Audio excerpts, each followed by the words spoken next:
পালিয়ে বাঁচার মতো অবস্থায় এখন কিন্তু আপনারা নেই। এখন এটার সঙ্গে যারা তাল মিলান, নতুন করে আবারও দুনিয়ায় যারা ঝামেলা সৃষ্টি করতে চাচ্ছে, এই ৫৬,০০০ বর্গ মাইলের দেশ নিয়ে যারা উল্টা পাল্টা ধারণা করতেছে, আমি এবার আপনাকে বলছি বন্ধু শোনেন, আজ থেকে 10 বছর আগে মানুষ হয়তো অতটা সজাগ ছিল না, কিন্তু এখন মানুষের মুখে একটাই মাত্র বার্তা, 2 বুবুর শাসন দেখেছি, চাচাইয়ের সাথ চালিয়েছে এটাও দেখেছি, আগামীতে আমরা কোরআনের রাষ্ট্র গঠন করব। পৃথিবীতে কেউ স্থায়ী হয় না, হোক না সে ফেরাউন কিংবা নমরুদ, কেউ ভাবে চিরকাল রয় না। পৃথিবীতে কেউ স্থায়ী হয় না, হোক না সে ফেরাউন কিংবা নমরুদ, কেউ ভাবে চিরকাল রয় না। চলে যাই সব ছেড়ে যেতে হয়, মৃত্যু মানে না কোনো পরিচয়। সব রাজা মহারাজা আর মহাবীর, সব রাজা মহারাজা আর মহাবীর, কাউকে সে অবকাশ দেয় না, কেউ ভাবে চিরকাল রয় না। পৃথিবীতে কেউ স্থায়ী হয় না, হোক না সে ফেরাউন কিংবা নমরুদ, কেউ ভাবে চিরকাল রয় না। আলহামদুলিল্লাহ, আল্লাহর দরবারে নত শিরে শুকরিয়া আদায় করছি যে মহান মালিক হাজার হাজার মানুষের ভিতর থেকে বাছাই ছাঁটাই করে কোরআনে কারীম বলবার এবং শুনবার জন্য কবুল করেছেন। খুশি হয়ে সবাই উচ্চ আওয়াজে বলছি আলহামদুলিল্লাহ। পৃথিবীর ময়দানে আল্লাহ রাব্বুল আলামিন আমাদেরকে যত কিছুই নেয়ামত আকারে দিয়েছেন, আমরা আমাদের মাথা থেকে শুরু করে পায়ের আঙ্গুল পর্যন্ত যত অঙ্গ প্রত্যঙ্গই পেয়েছি, আলাম নাজাল্লাহু আইনাহি সূরা বালাত 90 নম্বর সূরা 30 নম্বর পারার এই আয়াতটুকু থেকে বলছি, পৃথিবীতে আল্লাহ রাব্বুল আলামিন আপনাকে আমাকে দেখার জন্য তার নিয়ামত রাশিগুলোর ব্যাপারে দুটো লাইট দিয়েছেন, তার নাম আরো জোরে বলে। এখন একটা চিন্তা করে দেখেন, যার চোখ আছে আর যার চোখ নেই, দুইজন কি এক সমান হতে পারে? সম্ভব নয়। যার চোখ নেই তার পক্ষে তো আল্লাহর এই দুনিয়ার আলো বাতাস এত সুন্দর নিয়ামত দেখার সাধ্য নেই। চোখটাও নিয়ামত দিয়েছে কে? আল্লাহ তাআলা। নিয়ামত রাজি দুনিয়ায় যা কিছু আছে আমরা এই চোখ দিয়েই দেখছি সব। এই জন্য কোরআনে আল্লাহ রাব্বুল আলামিন ব্যাখ্যা দিয়েছে সূরা ইব্রাহিমের 7 নম্বর আয়াতের মধ্যে। আল্লাহ পাক বলেন, লা ইন শাকারতুম, আমার নিয়ামত রাজি পাওয়ার পরে কেউ যদি শুকরিয়া আদায় করে, আমি আল্লাহ তার নিয়ামত যা দিয়েছি আরো বাড়িয়ে দেই। এই কথা কার? আরো জোরে বলে। এখান থেকে একটা পয়েন্ট আমাদের জানা হয়ে গেল, দুনিয়ায় যারা আল্লাহর নিয়ামত পাওয়ার পরে নিয়ামতের শুকরিয়া আদায় করে, আমার আল্লাহ তার নিয়ামত আরো বাড়িয়ে দেয়। একটা হাদিস বলছি, এবার মিলিয়ে যাবে। এই পৃথিবীর ময়দানে আপনি যত কিছুই নিয়ামত আকারে দেখতে পারছেন, এমনকি যা কিছুই দুনিয়ায় তৈরি করা হয়েছে সবগুলোই মানুষের কল্যাণের জন্য। এর ভিতরে শ্রেষ্ঠতম একটা নিয়ামত আল্লাহ রাব্বুল আলামিন মানুষদেরকে দিয়েছেন, তার নাম আল্লাহর কোরআন। কেউ যদি এই নিয়ামতের কাছে জিরো হয়ে আসে, আমার আল্লাহ তাকে হিরো বানাতে 1 সেকেন্ড সময় নাই। হযরত ওমর 26 বছর বয়সে যখন ইসলামের কাছে এসেছিলেন, আত্মসমর্পণ স্যালেন্ডার করেছিলেন, যে রাস্তা দিয়ে হাঁটতেন ওই রাস্তায় 40 দিন পর্যন্ত কোনো শয়তান যাওয়ার সাহস পেত না। ওই সময়ে ছোট্ট ছোট্ট বাচ্চারা মায়ের কোলে বসে যদি খাবার না খেতে চাইতো, যেমন আমাদের মায়েরা ছোটতে আমাদের ভয় ভীতি দেখাতো, যদি না খেতাম এই হবে ওই হবে, এই আসবে ওই আসবে। কিন্তু ওই সময়ের নারীরা বাচ্চারা যদি খেতে না চাইতো, ডাক দিয়ে বলতো, এই তাড়াতাড়ি খা, নইলে ওমর চলে আসবে। ওমরের কথা শুনে ওরা খাওয়া শুরু করে দিত। এই যে ওমর এত সম্মানিত হয়েছে, রাসূল জানিয়েছেন আমার পরে কেউ যদি নবী হতো, হযরত ওমর আল্লাহর নবী হয়ে যেত। কারণ নবী হওয়ার যত যোগ্যতা, যত অ্যাবিলিটি, সবগুলোই আমার আল্লাহ পাক হযরত ওমরকে দান করেছিলেন। এত সম্মান, এত মর্যাদা বেড়েছে তার এই কোরআনের কারণে। হযরত আবু বকর সাধারণ একজন কাপড়ের ব্যবসায়ী ছিলেন। সূরা আসরের শানে নজুল পড়বেন, ওখানে তথ্য পাবে। ডাক দিয়ে বলছে, আবু বকর আমি দেখতে পাচ্ছি তুমি ইসলাম গ্রহণের পর থেকে নিয়ে দিন দিন ক্ষতির দিকে ধাবিত হচ্ছ। আবু বকর ডাক দিয়ে বলছে, দেখে দুনিয়ায় যারা ইসলাম বাদ দিয়ে কোরআন বাদ দিয়ে চলছে, তারাই তো ক্ষতিগ্রস্তের কাতারে আছে। কোরআনের একটা আয়াত আছে সম্পর্কিত, ওমাই ইয়াবতাগি গায়রাল ইসলামি দীনান ফালা ইউকবালা মিনহু। সূরা আলে ইমরানের 85 নম্বর আয়াত। আল্লাহ পাক বলেন, ইসলাম বাদ দিয়ে, কোরআন বাদ দিয়ে কারো যদি ব্যক্তি চলে, কারো যদি রাজনীতি হয়, কারো যদি অর্থনীতি হয়, এক কথায় দুনিয়ায় আপনি যেটাই করেন না কেন, একটাও আল্লাহ কবুল করে না। আহুয়া ফিল আখিরাতি মিনাল খাসিরিন। আর এই লোকগুলো কিয়ামতের ময়দানে ক্ষতিগ্রস্তের কাতারে দাঁড়াবে। এখন আজ দুনিয়ায় যারা মশান দেখা, ইসলাম এবং কোরআনের বিরুদ্ধাচারণ করে, আপনি মুসলমান ঘরে জন্মগ্রহণ করতে পারে, আপনার পরিচয় ন্যাশনাল আইডি কার্ডে আপনি দিতে পারেন যে আমার নামের আগে মোহাম্মদ আছে, কিন্তু আল্লাহর ইসলাম এবং কোরআন যদি আপনি মাইনাস করেন, দুনিয়ায় হয়তো ক্ষমতার বলে বাঁচতে পারবেন, কিয়ামতের দিন বাঁচতে পারবেন না। কারণ ওই দিন কোন জালেমকে আমার আল্লাহ সফলতার দ্বার প্রান্তে পৌঁছে দেবে না। জালেম যারা হবে তাদের জন্য আল্লাহ জাহান্নামের আগুন বানিয়েছে। আল্লাহর এই নিয়ামত আজ দুনিয়ায় আছে, আমরা পেয়েছি, কিন্তু মানতে পারছি না। এটাই আমাদের সবচাইতে বড় সমস্যা। রাসূল জানিয়েছেন, লা তাজআলু বুয়ুতান মাকাবির। বাইতান শব্দ না দিয়ে এই জায়গার মধ্যে বুয়ুতা শব্দ এসেছে কেন? রাসূল জানিয়েছেন, তোমরা তোমাদের ঘরগুলোরে কবর বানাবে না।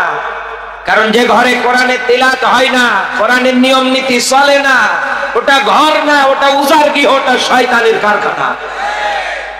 এমনকি যার বডিতে পর্যন্ত আল্লাহর কোরআনের নিয়ম নীতি নেই, ও বডিটাও কিন্তু শয়তানের কারখানা, একেবারে উজাড় গৃহ, বিরান বাড়ির মতো।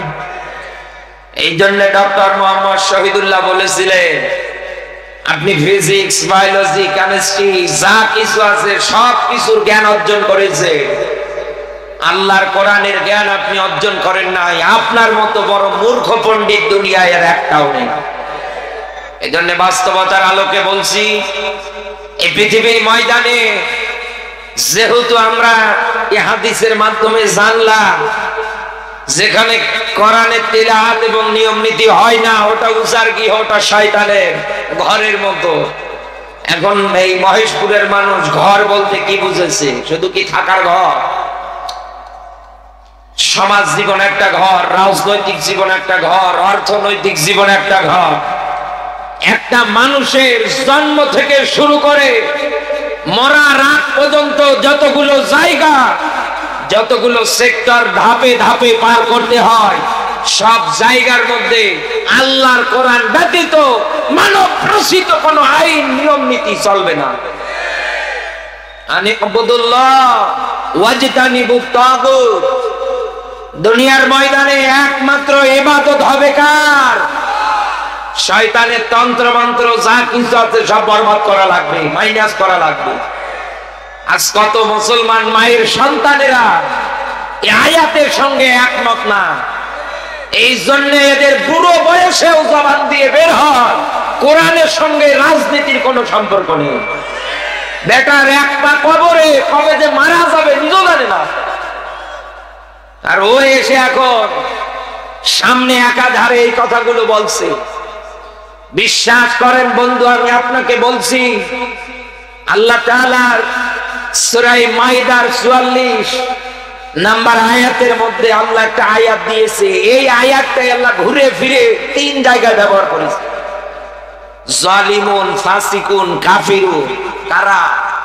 দুনিয়ায় যারা আল্লাহর কোরআন পাওয়ার পরেও এই দেশ চালাতে পারে না, যারা বিচার ব্যবস্থায় কোরআনের নিয়ম নীতি কায়েম করতে পারে না। আল্লাহ বলেন ওটা জালেম, ওটা ফাসিক, ওটা কাফের। কথা কার? আরো জোরে বলেন। এখন আপনি যে মুসলমান পরিচয় দেন, আপনি যে বলেন যে আমার সবাই মুসলমান, রক্তীয় সম্পর্কিত, আমি নামাজ পড়ছি একাধারে, এরপরেও কি আমি কাফের? শুনে রাখেন ভাই, আব্দুল্লাহ ইবনে উবাই কিন্তু আপনার চাইতে কম ইবাদত করে না। আপনি তো নামাজ পড়েন আপনার এলাকার মসজিদের ইমামের পিছনে, আর আব্দুল্লাহ ইবনে উবাই নামাজ পড়তো রাসূলুল্লাহর পিছনে। ইন্নাল মুনাফিকিনা ফি দারকিল আসফালি মিনান নার। মুনাফিক যারা হবে, দুনিয়ায় যারা ইসলামী আন্দোলনের বিরুদ্ধাচরণ করবে, কোরআন দিয়ে দেশ চলুক এটা যারা চাইবে না, আমার আল্লাহ এদেরকে আব্দুল্লাহ ইবনে উবাইয়ের সঙ্গে জাহান্নামের একেবারে নিম্নতম স্তরে রাখবে। সাহাবীরা ডাক দিয়ে বলছে, হুজুর জাহান্নামের নিম্নতম স্তর বলতে কি বোঝায়?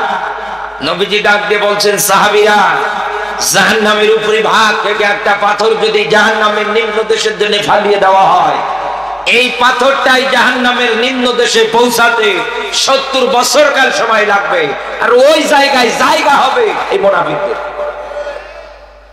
এখন আমাদের সবচাইতে বেশি দায়িত্ব, কর্তব্য পালন করা লাগবে কোরআনের রাষ্ট্র গঠন করতে গেলে।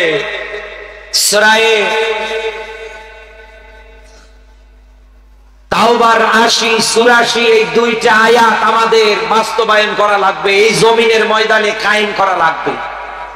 আব্দুল্লাহ ইবনে উবাই মারা যাওয়ার পরে যেমন রাসূলের প্রতি আয়াত ছিল, নবী আপনি এর জানাজা পড়াবেন না, এর কবরের পাশে দাঁড়াবেন না, এর জন্য আপনি দোয়া করবেন না। একবার কেন, 2 বার কেন, 70 বারের অধিকও যদি দোয়া করে, এরপরেও আল্লাহ আপনার দোয়া কবুল করবে না। কেন? কারণ এই লোকটা মারা গিয়েছে মুনাফিক হয়ে। রাসূলুল্লাহর দোয়া যদি আল্লাহ ঘুরিয়ে দেয়, আব্দুল্লাহ ইবনে উবাই মুনাফিক হয়ে মরার কারণে, আবু জাহেলকে রাজনৈতিক নেতা মানার কারণে, আজ যারা নবীজিকে রাজনৈতিক নেতা না মেনে কোরআনের রাজনীতি যারা বাদ দিয়ে মুসলমান পরিচয় দেয়, আপনার জানাজা পড়াও জায়েজ নেই। যত বড় মৌলবি গিয়ে আপনার জানাজা পড়ার কোনো ফায়দা নেই, সারানারও মূল্য নেই। রাসূলুল্লাহর দোয়া করা লাগতো না, যদি বলতো আল্লাহ উহুদ পাহাড়টা সোনা বানিয়ে দাও, আল্লাহ সেকেন্ড সময় নিতেন না। তার দোয়া কবুল হয় না, আর আপনার দোয়া কবুল হবে? আপনি রাসূলের থেকে বড় হুজুর? আল্লাহ মনে হয় রোগ নির্ণয় করে আয়াতটা দিয়েছে যে মুসলমানের ভিতরে মুনাফিক যারা হবে এরা ক্যান্সার, এরা মুসলমান জাতির জন্য রোগ। ডক্টরের কাছে গেলে ডক্টর যদি আপনার রোগটা নির্ণয় করতে না পারে, যত প্রকারের ঔষধ দিক না কেন, কোনো কাজ হবে না। এক কথা বলো না কেন? আপনি যান ইন্ডিয়ায়, যান সৌদি আরব, যান সিঙ্গাপুর, যান মালয়েশিয়ায়, যে ডক্টরের কাছে আপনি যান না কেন, যদি উনি রোগ নির্ণয় করতে না পারে যে আসলে এটা কি রোগ, উনি যদি একবারই আপনাকে মেডিসিন দিয়ে দেয়, 1 মাস খেয়ে আবার দেখা করবেন, আপনি 1 মাস কেন 10 মাস, 12 মাস, 5 বছর খেলেও আপনার রোগ ভালো হবে না। আল্লাহ মুসলমান জাতিদের মধ্যে মুনাফিকদের বিদায় করার জন্য এই দুনিয়ায় যারা কোরআন দিয়ে সব জায়গার মধ্যে চালাতে চায় না, উল্টা পাল্টা কথা যারা বলে, এই সমস্ত মানুষদেরকে দুনিয়ায় সাইজ করার জন্য আব্দুল্লাহ ইবনে উবাইয়ের মতো মানুষদের দৃষ্টান্ত আল্লাহ কোরআনে নিজে ব্যাখ্যা করেছে। আল্লাহ বলেন এরা রোগী। আজ যদি আমরা সব মৌলবীরা টুপিওয়ালারা এক জায়গায় হতাম না, আর ফতোয়ায় সিদ্ধান্ত যদি বসে যেতাম যে মুনাফিক হয়ে যারা মারা যাবে যে জানাজা আমরা পড়াবো না, সাতা পরিয়ে থাক, কথা বললেন না কেন? কুকুর শিয়ালে খা, হিংস্র জন্তু জানোয়ারে খা, আমরা ওর জানাজা পড়াবো না। 8-10টা মুনাফিক এটা ফেসবুকে দেখার পর পরে, ইন্টারনেটে দেখার পর পরে ওই এমনি ভালো হয়েছে।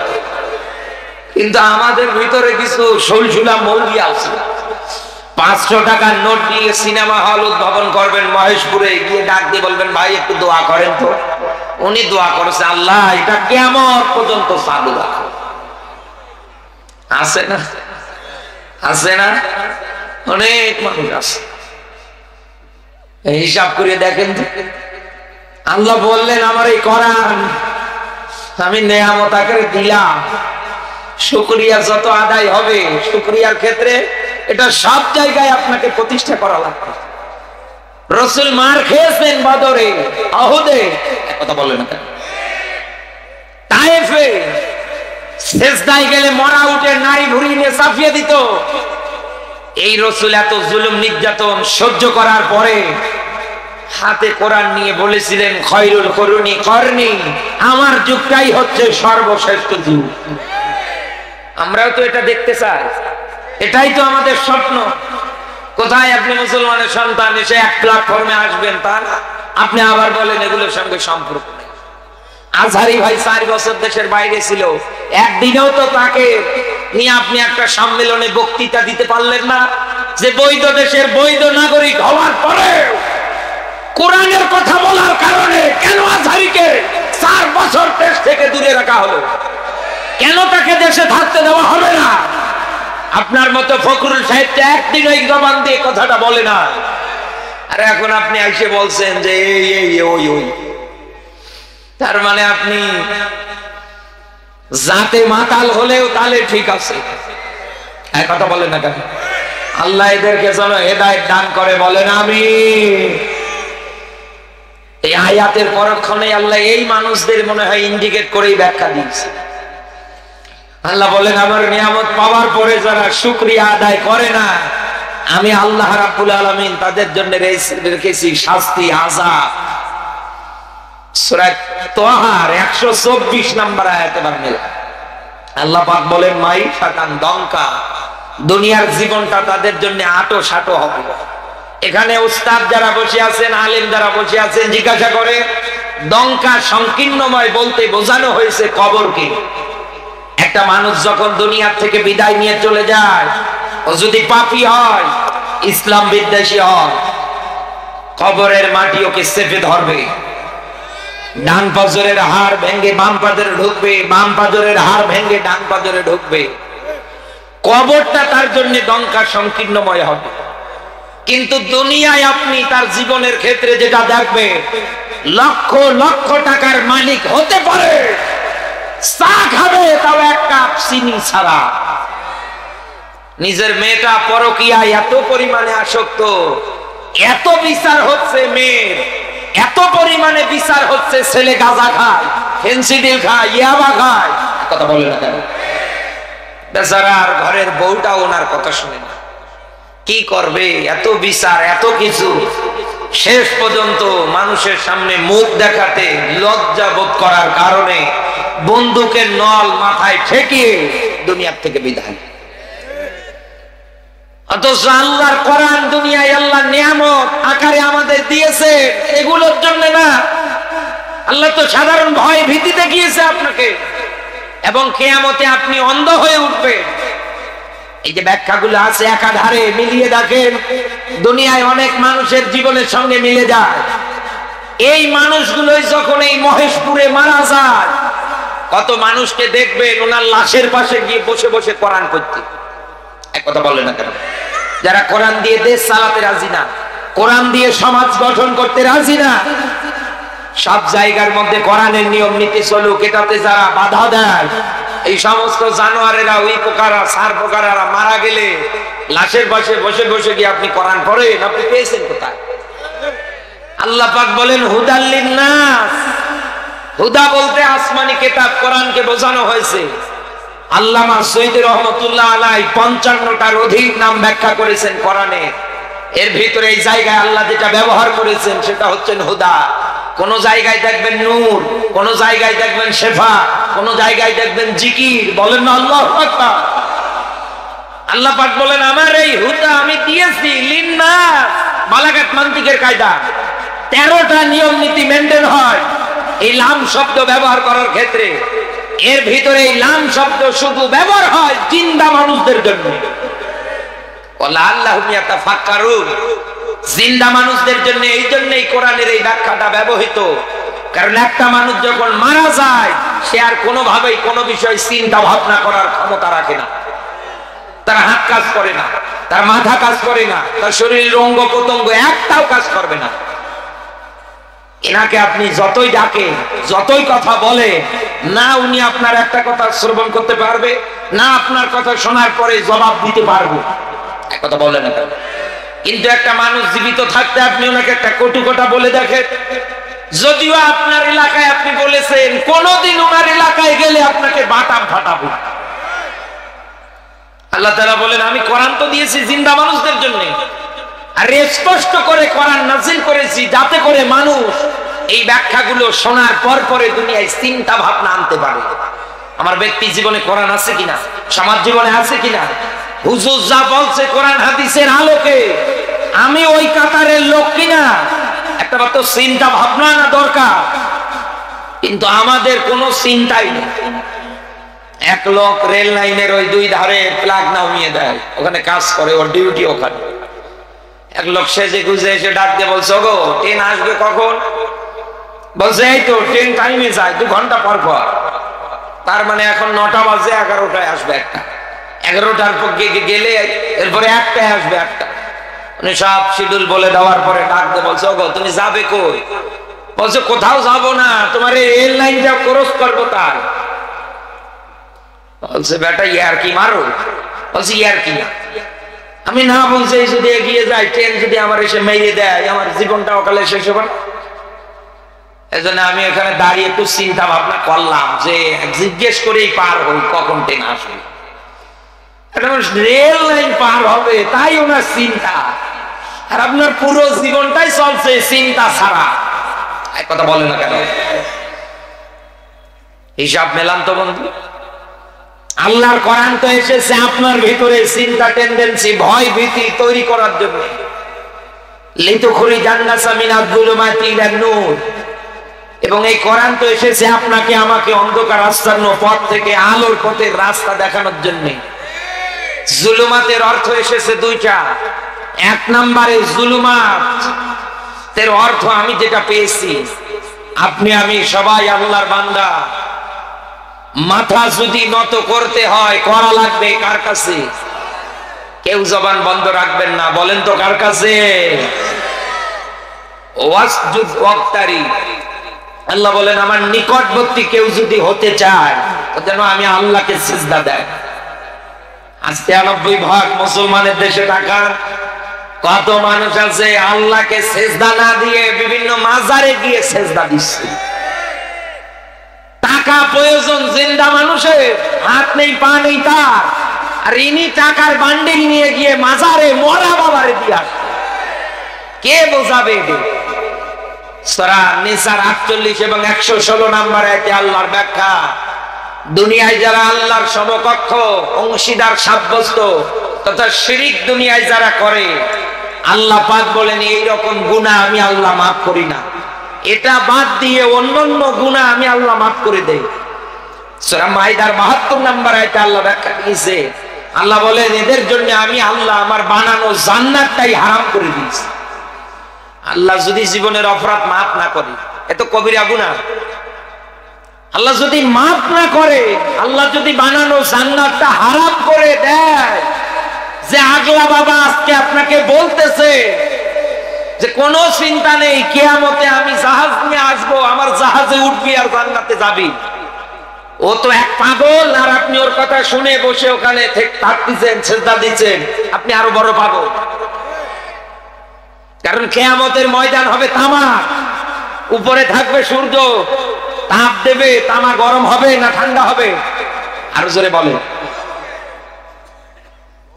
জলিলুল কদর পয়গম্বররা ডাক দিয়ে বলবে ইয়া নাফসি ইয়া নাফসি, আমার কি হবে, আমার কি হবে? নূহ নবীর মতো মানুষ ডাক দিয়ে বলবে আল্লাহ 950 বছর দিনের দাওয়াত দিয়েছে, মাত্র ইসলাম গ্রহণ করেছে 40-80 জন মানুষ, রিসালাতের এত বড় একটা দায়িত্ব তুমি আমার উপরে চাপ করো, আমার হবে কি? উম্মতের কথা ভুলে গিয়ে নিজের চিন্তায় ব্যস্ত। আর আপনার বাবা বের হবে জাহাজ নিয়ে, ওখানে জাহাজ চলবে কোথায়? আপনারে বোঝাচ্ছে আর আপনি বুঝতে পারছেন, আর একাধারে ওই জায়গায় চলে যাচ্ছে। বিশ্বাস করেন মহেশপুরের মুসলমানেরা, আল্লাহর এই কোরআন এই দুনিয়ার ময়দানে এই জন্য এসেছে জিন্দা মানুষদের জন্য। শিরিক বিদআতের যত পথ আছে, যত আস্থান আছে, যত কিছু আছে, জিন্দা মানুষ যেন এগুলো শোনার পর পরে এরকম জায়গাগুলো চিরদিনের জন্য বন্ধ করে দেয়। এগুলো রাখা ঠিক না। 2 নম্বরে আমি যেটা পেয়েছি, ইন্নাল্লাহা ইয়া'মুরু বিল আদলি ওয়াল ইহসান, ইয়া'মুরু আমরিস সিগা। আল্লাহ পাক বলেন আমার আদেশ, এই দুনিয়ার ময়দানে আদল করো, ন্যায় বিচার করো, ভারসাম্য রক্ষা করো, ইনসাফপূর্ণ নিয়ম নীতি কায়েম করো।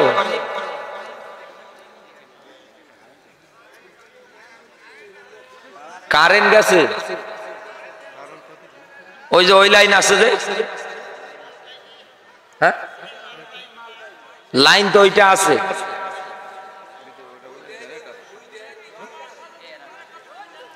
এ ভাই বসেন, রাতে আধারে চলে যাইয়েন না ভাই, কি কাণ্ড। এই জিকির করেন সবাই, লা ইলাহা ইল্লাল্লাহ সুবহানাল্লাহ আলহামদুলিল্লাহ লা ইলাহা। মাইক নিয়েছেন কন্তে? এই মাইক নাই ওয়াজে মানুষ, একেবারে অবস্থা খারাপ। সুবহানাল্লাহ আলহামদুলিল্লাহ লা ইলাহা, সুবহানাল্লাহ আলহামদুলিল্লাহ লা ইলাহা, সুবহানাল্লাহ আলহামদুলিল্লাহ লা ইলাহা ইল্লাল্লাহু মুহাম্মাদুর রাসূলুল্লাহ। আমি আপনাকে যেটা বলতেছিলাম, আল্লাহ তাআলা এই দুনিয়ার ময়দানে আদল, ভারসাম্য, ইনসাফপূর্ণ, শান্তি পূর্ণ একটা সমাজ, বিচার ব্যবস্থা কায়েমের জন্য কোরআন দিয়েছে। এই জন্যই নবী দাউদের প্রতি হয়েছিল ফাহকুম বাইনান নাসি বিল হক। এই দুনিয়ার ময়দানে যদি রায় দিতে হয়, বিচার করতে হয়, ন্যায় এবং সত্য সহকারে করা লাগবে। দুনিয়ায় অপরাধী যেই হোক, সে নিজের দলের লোক আর যেই হোক না কেন, শাস্তি তাকে পেতেই হবে। এই 96% মুসলমানের দেশে এতদিনে আমরা একাধারে তাকিয়ে যেটা লক্ষ্য করে দেখতেছি, অপরাধ করার পর পরে অপরাধীরা বুকের বোতাম খুলে রাস্তায় চলেছে, বিচার হয় না। বিচার করেছে নিরপরাধ একজন মানুষ, 50 বছর বাংলার আনাচে কানাচে যিনি কোরআনের খেদমত করেছে। এই দুনিয়ার ময়দানে এনারা মিথ্যা মামলার নাটক সাজিয়ে বিচার করেছে মতিউর রহমান নিজামীর মতো মানুষের, এরা বিচার করেছে শহীদ মীর কাসেম আলী। আল্লাহর কোরআনের ন্যায় এবং সত্য সহকারে যদি বিচার ব্যবস্থা থাকতো, তাহলে এতদিনে এই বুড়ি শয়তান এই দুনিয়ায় বেঁচে থাকতো না। ওদের সেলা চামুন্ডা একটাও থাকার কথা ছিল, কারণ আল্লাহর কোরআন এসেছে দুনিয়ায় আদল প্রতিষ্ঠা করার জন্য। ইনসাফ বিরোধী যত কাজ আছে, যত অবিচার আছে, সবগুলো চিরতরে দুনিয়া থেকে বিদায় করার জন্য। এই কর্মসূচিতে এতদিনে যারা ভূমিকা রাখেন না, এই দুনিয়ার ময়দানে এতদিনে যারা প্রচেষ্টা চালায় না এটা প্রতিষ্ঠার জন্য, আরো যারা অপরাধ করার পর পরে একাধারে দুনিয়ার ময়দানে মশান দেখিয়ে চলেছে, এদেরকে যারা সহযোগিতা করেছে টপ টু টপ আল্লাহর কোরআনের ভাষা অনুসারে জাহান্নামের কাতারে। এবার আমি আপনাকে ধারাবাহিকভাবে কোরআনের আয়াতে প্রবেশ করাচ্ছি। আল্লাহ পাক বলেন, ইন্নাল্লাযীনা ফাতানুল মুমিনিনা ওয়াল মুমিনাত, বলেন আল্লাহু আকবার। সূরা বুরুজ 85 নাম্বার সূরা 30 নাম্বার পারায় এটা পাবেন আপনি। প্রথম নাম্বার রুকু 10 নাম্বার আয়াতের মধ্যে আল্লাহ ব্যাখ্যা দিয়েছেন। রাত গভীর হয়ে যাচ্ছে, আমি আপনার মাঝে বেশি সময় নেব না। সংক্ষিপ্ত আকারে আমি আপনাকে কিছু মেসেজ আয়াত থেকে দিয়ে সুন্দরভাবে আমার তিলাওয়াতকৃত আয়াতটার দিকে প্রবেশ করব। ইন্না মানে নিশ্চয়, আল্লাযী অতঃপর যারা, ফাতানু শব্দের শাব্দিক অর্থ বিপদে ফেলা, কষ্ট দেওয়া। আল্লাহ রাব্বুল আলামিন এটাও ব্যাখ্যা করেছেন এই দুনিয়ার ময়দানে কাদেরকে বিপদে ফেলাবে, কাদেরকে কষ্ট দেবে। আল্লাহ পাক বলেন মুমিন শব্দটা পুরুষবাচক, এরপরে শব্দ হচ্ছে মুমিনাত, এটা স্ত্রীবাচক। দুনিয়ায় যারা মুসলিম নর এবং নারীদের উপরে নির্যাতন করে, দুনিয়ায় যারা কষ্ট দেয়, বিপদে ফেলায়, আল্লাহ পাক বলেন ফালাহুম আযাবু জাহান্নাম। শেষের ব্যাখ্যা আপনি মিলিয়ে দেখবেন সুন্দর করে, আল্লাহ নিজে ব্যাখ্যা করেছেন হারিম। আল্লাহ পাক বলেন এদেরকে আমি আল্লাহ জাহান্নামের কঠিনতম যন্ত্রণাদায়ক আযাব দিয়ে আযাব করাবো। মহেশপুরবাসী, এখান থেকে আপনি এতটুকুন ক্লিয়ার হতে পেরেছেন, দুনিয়ায় যারা মানুষদেরকে এতদিনও বিপদে ফেলিয়েছে, সে রাজনীতির দিক দিয়ে হয় হোক না কেন, সে সংগঠনের দিক দিয়ে হয় হোক না কেন, যে কোনো কায়দায় যে কোনো কৌশলে মানুষদের উপরে একাধারে যারা নির্যাতনের স্টিম রোলার গুলো চালিয়েছে, আল্লাহর কোরআনের ভাষা অনুসারে এরা যাবে জাহান্নামে। লা ইয়ামুতু ফিহা ওয়ালা ইয়াহইয়া। আল্লাহ পাক বলেন এদের জন্য আমি আল্লাহ এমন জাহান্নাম বানিয়েছি, ওই জাহান্নামে একবার প্রবেশ করলে ও মরবেও না বাঁচবেও না, মরা বাঁচার মধ্যবর্তী স্থানে থাকবে। ওই দিনও আমার কাছে জাহান্নামের আগুন দেখা মাত্রই ডাক দিয়ে বলবে কুনতু তুরাবা, আল্লাহ আজকে আমি যদি মাটি হয়েছে তা। ইয়াকুলু ইয়া লাইতানি কদ্দামতু লিহায়াতি, আল্লাহ আমার জীবনের প্রতি আমার আক্ষেপ, আমি কি করলাম। ফাসাদাকা ওয়া কুম মিনাস সালিহিন, আরেকটা বার হায়াত দিয়ে দুনিয়ায় পাঠাও, এইবার দুনিয়ায় যাওয়ার পর পরে ভালো ভালো কাজ করব, দান করব, সাদকা করব। চিন্তা ভাবনা করে বলেন তো আমার আল্লাহ কি আপনাকে আসার সুযোগ দেবে? আপনার তো কোনো আর কোনো চান্সই নেই। এই জন্যই তো আলেমরা আপনাকে দুনিয়ার ময়দানে ডাক দিয়ে জাহান্নামের ভয় ভীতি অন্তরে প্রবেশ করাচ্ছে। দুনিয়ার আগুন যদি আপনার সামান্য হাতের মধ্যে লেগে যায়, এই হাতটুকুনে শুধু চালাফোড়া করবে, কিন্তু জাহান্নামের আগুন যদি মরণের পর পরে কোন মতো হাত স্পর্শ করে ফেলে, রাসূল জানিয়েছেন কলিজাটা পর্যন্ত জ্বলে ছারখার হয়ে যাবে। এত ভয়ঙ্কর একটা জায়গা, অথচ এই ৯৬% মুসলমানের দেশে আপনি এতদিনে এই দুনিয়ায় যারা কোরআন প্রতিষ্ঠার আন্দোলন করেছে, এদের অনেক মানুষকে দুনিয়ায় একাধারে নির্যাতনের স্টিম রোলার চালিয়েছেন। ঘরে থাকতে দেন না, রাতে ঘুমাতে পর্যন্ত পারে নাই। আবার আল্লাহ মনে হয়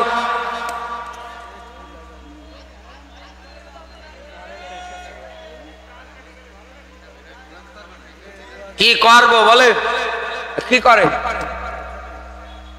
আমার আল্লাহ মনে হয় এই মানুষদের ব্যাপারে সুন্দর করে কোরআনে কারিমের এই বাংলাদেশের প্রেক্ষাপট অনুসারে এই মুহূর্তে আয়াতের ব্যাখ্যাটা বলে দিতে। দেখেন তো একেবারে খাপের খাপ তাদের বাপ মিলে যায় না। কারণ রাজনীতি করার ক্ষেত্রে এতদিনে দেখেন কত মানুষ এই দুনিয়ার ময়দানে এত পরিমাণে দুনিয়া যারা ইসলাম প্রতিষ্ঠার জন্য ভূমিকা রেখেছিল তাদের উপরে একাধারে জুলুম নির্যাতন গুলো চালিয়েছে। ওনাকে কতবার বলা হয়েছে দুনিয়ায় যারা মানুষ হয়ে মানুষের উপরে জুলুম করে, কিয়ামতের দিন আমার আল্লাহ পাক নিজে এটার বিরুদ্ধে মামলা দেবে। রাসূল জানিয়েছেন এই জুলুম তো কিয়ামতে অন্ধকার হিসাবে দেখা দেবে। এরপরেও দুনিয়ার ময়দানে টুপিওয়ালা দেখার পরে আপনি রাজাকার বলে গালি দিতেন, টুপিওয়ালা দেখা মাত্রই আপনার কাছে জঙ্গি বলে মনে হতো। আপনি কত কথা একাধারে বলতেন। এই জন্যে আমি আপনার মাঝে আয়াত অনুসারে এই মানুষদের বাস্তব আসল ঠিকানা কোন জায়গায় সেটা এবার উপস্থাপন করব। এদের যারা সমর্থন করে এরাও মরার পরে কোন জায়গায় যাবে ওইটাই আমাদের এবার বের করা লাগবে। এখানে আলেম যারা আছে জিজ্ঞাসা করে দেখেন, আমি আয়াতটা তিলাওয়াত করার ক্ষেত্রে ব্যাখ্যায় আসার ক্ষেত্রে পরিপূর্ণভাবে কিন্তু বলি না, আমি এক মাঝখানের একটা শব্দ কিন্তু বাদ দিয়েছি। সেই শব্দটুকুন হচ্ছে সুম্মা লাম ইয়াতুবু। আল্লাহ পাক বলেন মুমিন ইমানদারের কষ্ট দেওয়ার পরে দুনিয়ায় যারা তাওবা বিহীন অবস্থায় মারা যায়, এ কথা কার?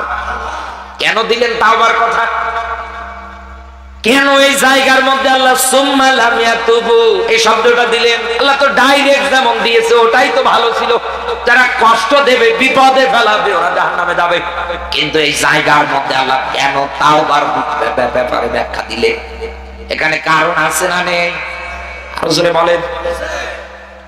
এই জন্যই তো কোরআনের মাহফিল গুলোতে আসা লাগে, তাফসিরুল কোরআন মাহফিলের আয়োজন তো এই জন্যই।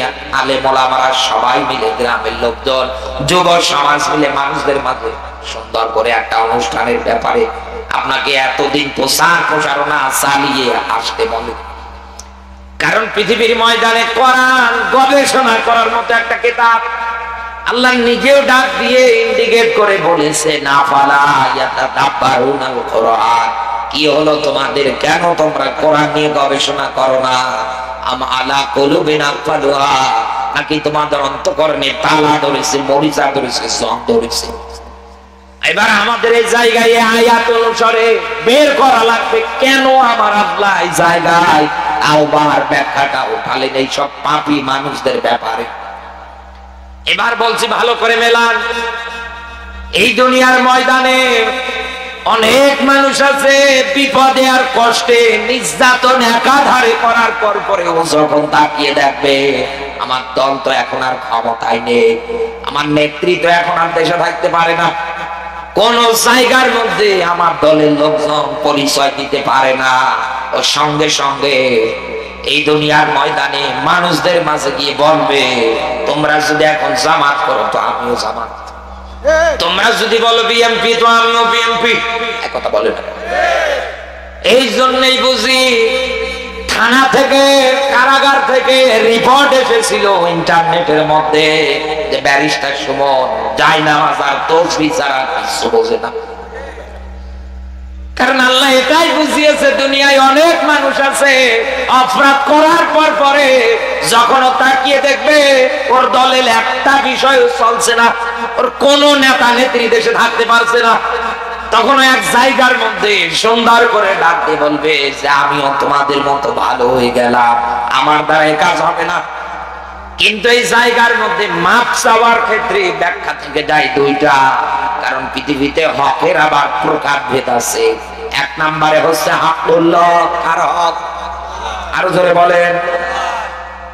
আল্লাহর হক। আপনি নামাজ পড়েননি, রোজা রাখেননি, হজ করেননি, যাকাত দেননি, আল্লাহর এই হক দুনিয়ার ময়দানে আপনি আপনার জীবন জিন্দেগিতে এতদিনে একটাও আদায় করেন না। আমার আল্লাহর কাছে অপরাধ গুলো যদি স্বীকার করে, এই অপরাধের জন্য দুনিয়ায় যদি আপনি অনুতপ্ত হন, অনুশোচনা করেন, জীবনের মতো পণ প্রতিজ্ঞা যদি তৈরি করে ফেলেন আল্লাহ আমার দ্বারা এই অপরাধ আর জিন্দেগিও হবে না, আল্লাহ পাক বলেন দুনিয়ার ময়দানে আমার হক আমি ইচ্ছা করলেই তোকে মাফ করে দেব। আমার আল্লাহ মাফ করবে মনে করেন কাউকে, তাই বলে কি আল্লাহর কারো কাছে কৈফিয়ত দেয়া লাগবে? সবাইকে বলা লাগবে?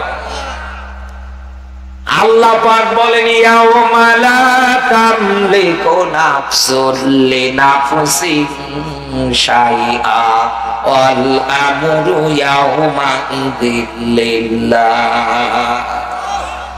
আল্লাহ পাক বলেন কিয়ামতের ময়দান এমন একটা ময়দান কার কোনো কর্তৃত্ব নেতৃত্ব পাওয়ারগিরি নেতাগিরি সামসাগিরি কিছু চলবে না। আমার আল্লাহ যাকে কথা বলার অনুমতি দেবে শুধু তারাই কথা বলতে পারবে, ব্যতীত আর কারো কোনো কিছু চলবে না। তাহলে এখান থেকে বিষয়টা ক্লিয়ার। আল্লাহ পাক যদি কিয়ামতের ময়দানে তামাম দুনিয়ার মানুষদেরকে মাফ করে দেয়, তারপরেও আমার আল্লাহর কারো কাছে জবাব দেওয়া লাগবে না, কারণ এটা আল্লাহর হক, তিনি যা পারে করবে। কথা বলেন। আর একটা হক তো আছে হাক্কুল ইবাদ, সেটা তো বান্দার হক।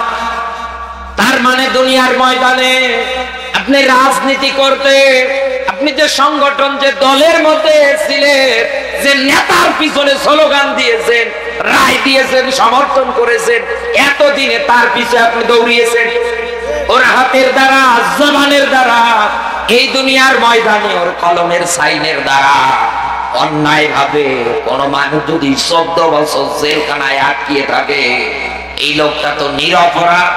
এই 14 বছরে তার স্ত্রীর হক ছিল, মা বাবার হক ছিল, সন্তানাদের হক ছিল, এই দেশের মানুষদেরও হক ছিল, একটাও তো আপনি আদায় করতে দিলেন না। তাহলে এখন আপনি যদি মাপ চেতে চাওয়া লাগবে এই লোকটার কাছে, কারণ দুনিয়ায় অপরাধ যার কাছে হবে মাপ চাওয়া লাগবে তার কাছে। আপনি কষ্ট দিয়েছেন আমাকে, আমার কাছে মাপ না চেয়ে আপনি আল্লাহর কাছে মাপ চান, তো আল্লাহর হক না যে আল্লাহ আপনারে মাফ করবে? হিসাব মেলান তো বন্ধু আমার। এই আয়াতের ব্যাখ্যা অনুসারে এই 16-17 বছরে টপ টু টপ যারা রাজনীতির কাতারে ছিল, একটাও কি মাপ পাওয়ার যোগ্যতা রাখে? পিটিয়ে মারবে এদের মানুষ, মাফ করবে কি? যা করেছেন আপনি এতদিন, এই যে এখন রেড অ্যালার্ট চলতেছে, ডেভিল হান্ট, যেখানে শয়তান মার্কা এরকম মানুষ থাকবে ওদেরকে খুঁজে খুঁজে বের করে শাস্তি দেওয়া হবে। কথা বলে না কেন? কারণ কত জায়গার মধ্যে এখন কত মানুষ একাধারে বক্তৃতা দিচ্ছে। বিশ্বাস করেন বন্ধু আমার, এই দুনিয়ার ময়দানে অপরাধ আপনি যার কাছে করবেন, মাপ চাইবেন তার কাছে। আপনি করেন নাই কি বলেন তো? কি করেন নাই এই দুনিয়ায়? ডাক্তার শফিকুল ইসলাম মাসুদ ভাইয়ের একটা বক্তৃতা শোনার পরে আমার হৃদয়ে সবচাইতে বেশি আঘাত পেয়েছে। সম্মেলনের মধ্যে একটা বক্তৃতা দিচ্ছিলেন যে আমাকে গ্রেফতার করার পরে আমার স্ত্রীকে পর্যন্ত র্যাবেরা উঠে গেছে, টানা হেসরা করছে এদিক থেকে ওদিকে।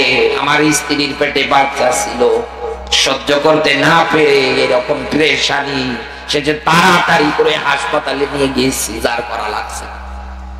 বাচ্চাটা দুনিয়া আসার কয়েক মিনিট পরে দুনিয়ার থেকে বিদায় নিয়ে চলে গিয়েছে। এটা আমি ফোনের মাধ্যমে জানতে পারলাম যে আমার বাচ্চাটা দুনিয়ায় বেঁচে নেই। বাবাকে তার সন্তানের পাশে এসে দাঁড়াতেও দেয় না, জানাজার নামাজের ইমামতি তো দেয় না, কবরের পাশে পর্যন্ত দাঁড়াতে দেয় না। বলছে আমি কোন জায়গায় কথাটা বলি না, কিন্তু আজকে বলেই ফেললাম। হিসাব মেলান তো বন্ধু আমার। দুনিয়ার ময়দানে আপনি এমন রাজনীতি গঠন করেছেন, এমন দল আপনি এমন সংগঠনের সঙ্গে যুক্ত হয়েছে, একটা অপশিশুকে দুনিয়ায় আপনি বাঁচতে পর্যন্ত দেন নাই। আর আপনার মতো মানুষ মাফ করবে? মাফ পাওয়ার যোগ্যতাই রাখেন না। আপনারে যদি 112 জবাই করার সুযোগ থাকতো, এদেশের মানুষ কাছে পেলে 100 বার এই জবাই করবে, তাও মনের রাগ মিটবে না। আপনি করেন নাই কি দুনিয়ায় বলেন তো? কি করেন নাই? আর এদের সঙ্গে আপনি তাল মেলা। আপনি বলেন আগেই ভালো ছিলাম। কি ভালো ছিলেন আপনি? আপনি তো কোরআনের আয়াতের ব্যাপারে একেবারে উদাসীন। কোরআন তো জানেন না। জানা আলোচনা আমি শুধু আপনাকে শিক্ষা দেওয়ার জন্য বলছি।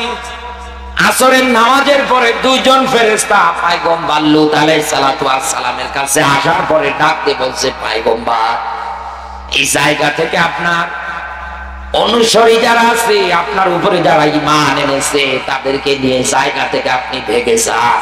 ইল্লাম রতা, খবরদার আপনি আপনার স্ত্রীকে নেবেন না। এখানে আলেম যারা বসে আছে জিজ্ঞাসা করে দেখেন, কোরআনের যত জায়গায় আল্লাহ রাব্বুল আলামিন ইল্লা শব্দ ব্যবহার করেছে, আল্লাহ ব্যাখ্যা দিয়েছে তারা বাদিয়ারা।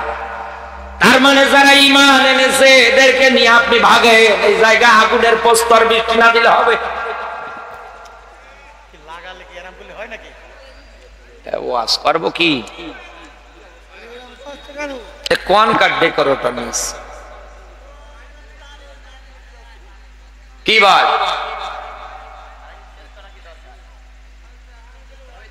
এদিকে তাকান বন্ধুরা, আমার শিক্ষা দেওয়ার জন্য বলছি আমি আপনাকে। নবী লূত আলাইহিস সালাতু ওয়াস সালামের প্রতি আল্লাহর পক্ষ থেকে বার্তা ছিল, নবী আপনি এই জায়গা থেকে আপনার অনুসারী যারা আছে তাদেরকে নিয়ে তাড়াতাড়ি করে ভেগে যাবে, আপনার স্ত্রীদের নেবেন না। আমাদের মনের মধ্যে প্রশ্ন আসতে পারে, লূত নবীর স্ত্রীর কি কোনো চরিত্রগত দিক দিয়ে সমস্যা ছিল? কেন নেই? কারণ দুনিয়ায় নবীদের রক্তগুলো পুত পবিত্র, এই রক্তের মধ্যে আল্লাহ কোনো হারাম রক্তের সংমিশ্রণ ঘটাবে না। কেন তাহলে বাদ দিতে বললেন যে আপনার স্ত্রীরে নেবেন না? কেন? কারণ ওই সময়ে খারাপ মানুষ যারা ছিল তাদেরকে তলে তলে সাপোর্ট করত। শুধু সাপোর্ট করার কারণে আগুনের প্রস্তর বৃষ্টিতে পড়ে মারা গিয়েছে। আল্লাহর গজব। হযরত নূহ আলাইহিস সালাতু ওয়াস সালাম তার স্ত্রী পর্যন্ত ওই সময়ের প্লাবন থেকে রক্ষা পায় না, তার সন্তানকে না ও বাঁচতে পারে না। কেন? কারণ ওই সময়ের মধ্যে যারা নবী নূহ আলাইহিস সালাতু ওয়াস সালামকে মেরে মেরে রক্তাক্ত করে ফেলতেন, অজ্ঞান হয়ে যেতেন, ময়লার স্তূপে ফালিয়ে দিতেন, তেনার শেষ আসা মাত্র আবার কোরআনের দাওয়াত দেওয়ার জন্য ছুটে আসতেন। এই কর্মসূচি দ্বারা গ্রহণ করেছিল। শুধু দিনের দাওয়াত দেওয়ার কারণে এত জুলুম নির্যাতন তার উপরে তারা চালিয়েছে। তার স্ত্রী তাদের সঙ্গে তাল মিলিয়ে ডাক দিয়ে বলতো, এ তো পাগল, এর কথা তোমরা বিশ্বাস করো, আরো পেটাও, মেরেই ফেলো দুনিয়ার থেকে। শুধু তলে তলে খারাপ লোকদেরকে সাপোর্ট করার কারণে যদি আল্লাহর গজবে পড়ে ওরা মারা যায়, হিসাব তো বরাবর। এতদিন আপনি যে সংগঠন করেছে, যে রাজনীতি করেছে, ওরা যত মানুষের হক নষ্ট করেছে, এই জন্যই তো ওদের বাড়ি ঘর যেখানে যে জায়গার মধ্যে তৈরি করেছিল মানুষ একটাও রাখে নাই, সবগুলো উল্টিয়ে দিয়েছে। লক্ষ লক্ষ টাকা আপনি মানুষের আত্মসাৎ করে যে বিল্ডিং বাড়ি তৈরি করেছেন, মানুষের হক নষ্ট করে এই দুনিয়ার ময়দানে মাজলুম মানুষদেরকে কষ্ট দিয়ে যত বড়ই আপনি অট্টালিকা তৈরি করেন না কেন, মহেশপুরবাসী একটাও আল্লাহ দুনিয়ায় আপনাকে ভোগ করতে দেবে না। এটা মনে করবেন আপনার উপরে আল্লাহর গজব। কোরআনের পাখির সেই বার্তা আজও কানের মধ্যে আমাদের বাজতেছে যে সামনে এমন দিন আসবে, পালানোর জন্য ইন্দুরের গর্ত পর্যন্ত খুঁজে পাবে না। সেটাই তো হচ্ছে এখন। কোন বাপের বেটা এসে বলুক যে আমি ওই দল, ও জীবন নিয়ে বাড়ি যেতে পারবে না। কি করেন নাই দুনিয়ায় আপনি বলেন? নবীর স্ত্রী সন্তানেরা যদি আল্লাহর গজব থেকে খারাপ লোকদেরকে সাপোর্ট করার কারণে রেহাই না পায়, আজ আপনি ওদের পাশে যে লক্ষ লক্ষ টাকা বিল্ডিং বাড়ি তৈরি করেছে, আজ টাকার মানুষ ওগুলো বুলডোজার দিয়ে গুড়িয়ে উড়িয়ে দিচ্ছে। শখে দিচ্ছে না, এগুলো মাজলুম মানুষদের দোয়া কার্যকর হয়ে গেছে। রাসূল জানিয়েছেন 3 প্রকার মানুষ যখন দোয়া করে, এই দোয়ার মধ্যে আল্লাহ কোনো পর্দা রাখে না, পর্দা ছাড়াই কবুল করে না। এর ভিতরে মাজলুম, মুসাফির, মা বাবা, কত মায়ের বুক খালি করেছে, কত মানুষকে আপনি ঘরে পর্যন্ত রাত কাটাতে দেন না আপনার রাজনীতি আদর্শ অনুসারে। কি করলেন দুনিয়ায় আপনি হিসাব মিলিয়ে দেখেন, তার প্রাপ্য ফলগুলো আজ আপনি দুনিয়ায় ভোগ করছেন। আরবি একটা প্রবাদ আছে, কামা দাদি নতুদা, যেমন কর্ম তেমন ফল। আপনি যেমন কর্ম করেছেন ওরকম ফল পাচ্ছেন। আর আপনি হুমকি দেন কোন কলে, এই কলে, ওই কলে, কেমন বাপের বেটি হবে বাংলাদেশে একবার ঢুকে দেখে, জান নিয়ে যেতে পারেন নাকি আপনি? বানি ইসরায়েলের একটা ছোট্ট রেয়াত বলছি, বাদশাহ সাজ্জাতের কথা আমরা সবাই জানি। বাস্তবে আমি শুধু শিক্ষা দেওয়ার জন্য বিষয়টা বলছি। ও মানুষের উপরে জুলুম করে জান্নাত বানিয়েছিল। জান্নাত উদ্ভাবন করার জন্য ঘোড়ার পিঠে সাওয়ার করে যাচ্ছে, আজরাইল ওর কানের কাছে এসে মুখ নিয়ে ডাক দিয়ে বলছে, বাচ্চা তোমার জান কবজ করার জন্য এসেছি। বলছে না, একটু সময় দেন আমাকে, আমি ভেতরে যাবো আর আসবো। এত শখের বানানো জান্নাত আমার। বলছে না, 1 সেকেন্ড সময় দেওয়া হবে না। যার যখন মরণ উপস্থিত হবে তাকে মরাই লাগবে। বলছে না, আমি দেখবই। ঘোড়ার পিঠ থেকে লাফ দিয়েছে, আজরাইল ওকে ধাক্কা মেরে দুনিয়ার থেকে বিদায় করে দিয়েছে। আলেম যারা আছে জিজ্ঞাসা করে, সব মুফাসসিরেরা একমত বাদশা সাজ্জাদকে আল্লাহ তার বানানো জান্নাতটা ভোগ করতে দেয় না এই জন্য কারণ ও মাজলুম মানুষদের উপরে জুলুম করে জান্নাত বানিয়েছে।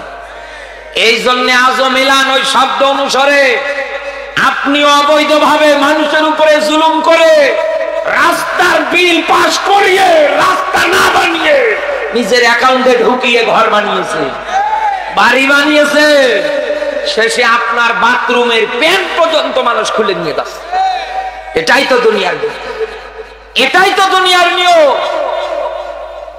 আল্লাহ যখন যাকে ধরে আল্লাহ পাক বলেন, আমি যখন ধরবো তো বাপ বলার সময় পর্যন্ত দেব না। আমি কাফেরদের ছাড় দেই, অবকাশ দেই, কর কত করবি কর, কিন্তু যেদিন ধরবো ওদিন কিন্তু রেহাই নেই। এবার হিসাব মেলান, আল্লাহ ধরেছে এখন সব জায়গায়। যারা মানুষের উপরে একাধারে নির্যাতন নিষ্ঠুরতা চালিয়েছে, পালিয়ে বাঁচার মতো অবস্থায় এখন কিন্তু আপনার আর নেই।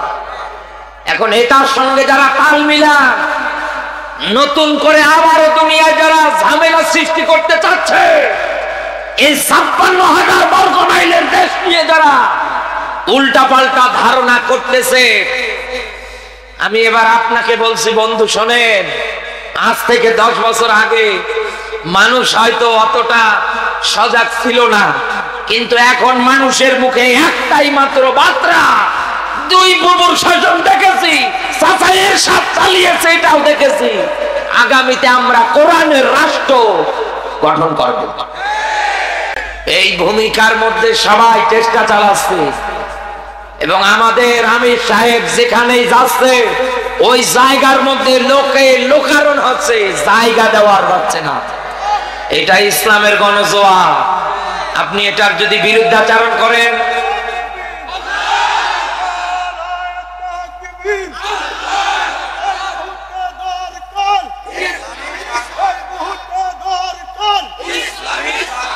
আপনি যদি দুনিয়ায় এটার বিরুদ্ধাচরণ করেন, আপনি এই দুনিয়ার ময়দানে যদি আবার উল্টা পাল্টা কথা বলে, ওনার যা হচ্ছে সামনে আপনারও তাই হবে। খাতা কলমে নোট করে দুনিয়ায় আপনি কারো বুক যদি খালি করে, আল্লাহ আপনারও বুক খালি করাবে। কাউকে যদি এতিম বানান, আল্লাহ আপনাকেও দুনিয়ায় এতিম করে ছাড়বে। কারো বুকে আপনি যতটুকু বুলেট চালিয়েছে এর চাইতে বড় বুলেট তৈরি হবে আপনাকে মারার জন্য। কি ভেবেছেন আপনি আল্লাহ ছেড়ে দেবে? আল্লাহ ছাড়ে না। এই জন্য বলছি বন্ধু আমার, এই দুনিয়ার ময়দানে আগামীতে আমরা সবাই চাই যেন ইসলামী নিয়ম নীতি কায়েম হয়ে যায়, সুন্দর একটা সমাজ যেন গঠন হয়ে যায়। আর আল্লাহর কোরআন তো এসেছে এই দুনিয়ায় ইনসাফপূর্ণ শান্তিপূর্ণ সমাজ গঠন করার জন্য। এবার রাখা লাগবে। আল্লাহ পাক বলেন, ওয়ালতাকুম মিনকুম উম্মাতুন ইয়াদউনা ইলাল খায়র, সূরা আল ইমরানের 104 নম্বর আয়াত। আল্লাহ পাক বলেন, তোমাদের মধ্যে একটা দল থাকা দরকার। দল কয়টা? আরো জোরে বলো, দল কয়টা? উম্মত, দল একটা। বিশ্বনবী জানিয়েছেন কিয়ামতের ময়দানে আমার উম্মতদের মধ্যে 73টা কাতার দল হবে, 72 কাতার যাবে জাহান্নামে, আর একটা কাতার যাবে জান্নাতে। কথা বলে না কেন? তাহলে দুনিয়ার ময়দানে রাজনীতিও কেউ যদি করতে চায়, কোরআনের আয়াত অনুসারে তাকে দল করা লাগবে একটা, জান্নাতি দলও হবে একটা। এই দুনিয়ার ময়দানে এবার হিসাব চালিয়ে দেখেন আয়াত অনুসারে কত দল এখন বাংলাদেশের মধ্যে একাধারে। আজকে নিউজে দেখছে আবার সামনে নাকি নতুন একটা রাজনৈতিক দলের কর্মসূচি ঘোষণা করা হবে। আমি বলছি আপনাকে বন্ধু, দুনিয়ায় তো আপনি গরু ছাগল না, আপনি তো মানুষ। আল্লাহ আপনাকে তো বিবেক দিয়েছে। দুনিয়ায় মানুষের হক প্রতিষ্ঠার জন্য, ইনসাফপূর্ণ একটা সমাজ গঠন করার জন্য আপনি আগামীতে যে দলটা করবে আগে মেলাবেন কোরআনের আয়াত, ইয়ামুরুনা বিল মা'রুফ, ওই দলের মধ্যে সৎ কাজের কর্মসূচি আছে কিনা, এরপরে মেলাবেন। এই দুনিয়ার ময়দানে ওরা অসৎ কাজ দেখার পরে বন্ধ করে কিনা, কারণ আল্লাহর স্পষ্ট ব্যাখ্যা, উলাইকা হুমুল মুফলিহুন, আমি আল্লাহ পাক বলছি এই দলটাই আমি আল্লাহর কাছে সফল কাম। কারণ এখানে উলাইকা শব্দটা ইসমি ইশারা। আমার যেমন হাতের আঙ্গুল আছে, আমি দেখাচ্ছি এই মানুষগুলো, আমার আল্লাহ তার কুদরতের আঙ্গুল দিয়ে দেখাচ্ছে উলাইকা, এই মানুষগুলো কারা? দুনিয়ায় যারা রাজনীতি করার ক্ষেত্রে, দল করার ক্ষেত্রে, শান্তিপূর্ণ একটা ন্যায় বিচার সম্পূর্ণ একটা সমাজ গঠনের জন্য দুনিয়ায় সৎ কাজে আদেশ দেয়, অসৎ কাজে বাধা দেয়। আল্লাহ পাক বলেন এই রকম দলই আমি আল্লাহর কাছে সফল কাম। এই বাংলাদেশে এবার আপনি মেলান তো, কত দলকে আমরা এখন থেকেই দেখতেছি যারা ক্ষমতায় এখনো আসেই নাই, এরপরেই বলে দেয় যে এখন তো কোরআনের মাহফিল হচ্ছে, আগামীতে আমরা চেয়ারে বসলে মাহফিলের অনুমতি দেব না। আজকে এক নেতাকে দেখছে আমার নবীজির নাম পর্যন্ত বলতে পারে না। কি কাণ্ড গো! কত জায়গার মধ্যে আপনি দেখবেন এরা একাধারে আলেম ওলামাদেরকে দেখার পরে টিটকারি মারে, এই বলে ওই বলে, এটা বলে, উল্টা পাল্টা কথা বলে, ধারণা করে। হিসাব মেলান বন্ধু আমার, আমি বলেছি কিন্তু আপনি কোন গরু ছাগল না, আপনি কিন্তু দুনিয়ায় মানুষ। আর মানুষ হলে আয়াত নিয়ে আপনাকে চিন্তা করা লাগবে, কারণ দলের বিষয়টা শুধু দুনিয়া না, এটা মরণের পরে আছে। যে নেতার পিছনে দৌড়া, ও যদি বিড়িখোর হয়, ও যদি গাঁজাখোর হয়, ও যদি মদখোর হয়, ও যদি অপকর্মের সঙ্গে অসৎ কাজের সঙ্গে একাধারে দুনিয়ায় জীবনটা পার করা, আল্লাহর ব্যাখ্যা ইয়াউমা নাদু কুল্লা উনাসিন বিইমামিহিম, কিয়ামতের দিন আমি আল্লাহ তোকে ডাকবো তোর ওই নেতার সাথে। চিন্তা করেন তো, আপনার নেতা যদি এই কোয়ালিটির হয় আর আল্লাহ যদি আপনাকে ডাকে, কি জবাব দেবেন ওই দিন বলেন আপনি? আপনাকে এত কায়দায় বলা হয়, আপনি মানেন না, উল্টা পাল্টা ধারণা করেন। আমি তো আপনার শত্রু না, আমি তো আপনার বন্ধু। কারণ কোরআনের স্পষ্ট আয়াত তো আমি জানি, দুনিয়ায় যারা সৎ কাজ প্রতিষ্ঠার জন্য ভূমিকা রাখে, অসৎ কাজ দুনিয়ায় যারা বন্ধ করে দেয়, এই দল দুনিয়ায় কেউ যদি করে ওর লাভ আছে। ও যদি মারাও যায় তারপরেও আমি কোরআন এবং হাদিস দিয়ে আপনাকে ব্যাখ্যা করে বলছি আল্লাহর জান্নাতে যাবে।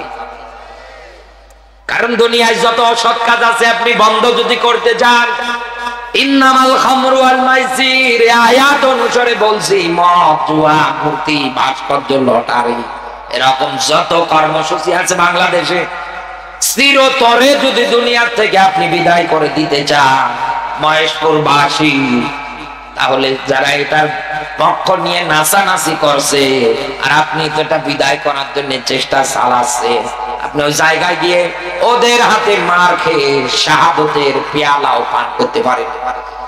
আর আল্লাহর কোরআন জানিয়েছে এই দুনিয়ার ময়দানে আমার পথে চলতে গিয়ে যারা মারা যায়, আমি আল্লাহ পাক তাদেরকে শাহাদতের মরণ দিয়ে বরণ করে দেই।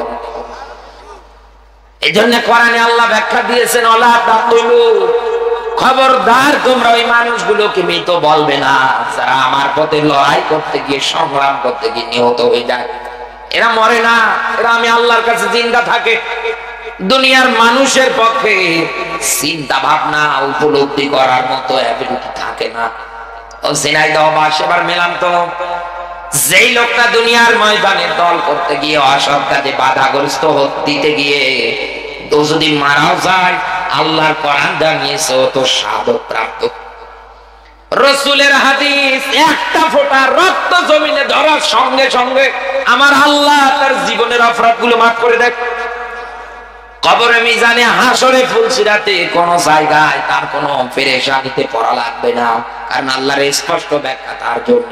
ফাম্মা মান উতিয়া কিতাবাহু বিয়ামিনিহি, আল্লাহ পাক বলেন কিয়ামতের ময়দানে আমি আল্লাহ পাক আদর করে আমল নামাটা ডান হাতে দিয়ে দেব। ফাসাউফা ইউহাসাবু হিসাবা ইয়াসিরা, কিয়ামতের ময়দানে আমি আল্লাহ তার হিসাবটা একেবারে সহজ করে দেব। বিশ্ব নবীর হাদিস, কিয়ামতের ময়দানে আমার আল্লাহ রাব্বুল আলামিন ডাক দিয়ে বলবে তোরা হালবনা থেকে আজকে আমার কাছে 70 জন মানুষের জন্য সুপারিশ কর। আমি আল্লাহ বলছি সুপারিশ কবুল হবে। এবার মেলান তো, মিনান নাবিয়িনা ওয়াস সিদ্দিকিনা ওয়াস শুহাদা'i ওয়াস সালিহিন ওয়া হাসুনা উলাইকা রাফিকা। এই আয়াত অনুসারে বলছি সূরা নিসার 61 নম্বর আয়াত। আল্লাহ পাক জানিয়েছেন বন্ধু যদি বানাতে হয়, এক নম্বরে বানানো লাগবে দুনিয়ায় যারা নবী, নবীরা তো এখন দুনিয়ায় নেই। আল উলামা ওয়ারাসাতুল আম্বিয়া, আমার পরে দুনিয়ায় নাইবে নবী তারা, দুনিয়ায় যারা আলেম। দুই নম্বরে এই দুনিয়ার ময়দানে বন্ধু হবে সিদ্দিকীন, দুনিয়ায় যারা সত্য জিনিসটাকে বিনা চিন্তা ভাবনায় মেনে নেয় এদেরকে। তিন নম্বরে শুহাদা, যারা আল্লাহর পথে নিহত হয়ে যায় তাদেরকে বলা হয় শহীদ। শহীদ শব্দের অর্থ হচ্ছে সাক্ষ্য, সাক্ষী, এরা তোর বন্ধু। চার নম্বরে সালিহিন, এরপরে আল্লাহ আবার কুদরতের আঙ্গুল দিয়ে আপনাকে আমাকে নিজে দেখাচ্ছেন ওয়া হাসুনা উলাইকা রাফিকা, এরা তো তোর উত্তম বন্ধু দুনিয়ায়। নিজে ঘোষণা দিয়েছে কে? আরো জোরে বলুন। এখন আপনার মনের মধ্যে প্রশ্ন আসবে যে আমাদের বন্ধুর তালিকায় দুনিয়ার ময়দানে শহীদরা হয় কেমনে? কারণ আল্লাহর পথে কেউ যদি নিহত হয়ে যায় তাকে তো সুন্দর করে কবরস্থ করা হয়।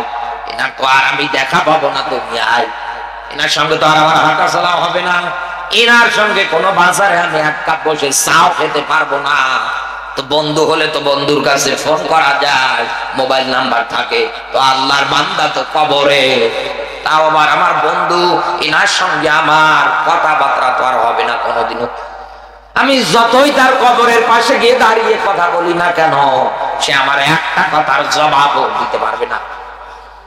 এই যে ইনি মনে করেন আল্লাহর পথে নিহত হয়ে গিয়েছে, এলাকার লোকজন যারা আছে সবাই এসে আল্লাহর বান্দাকে সুন্দর করে কবরস্থ করেছে।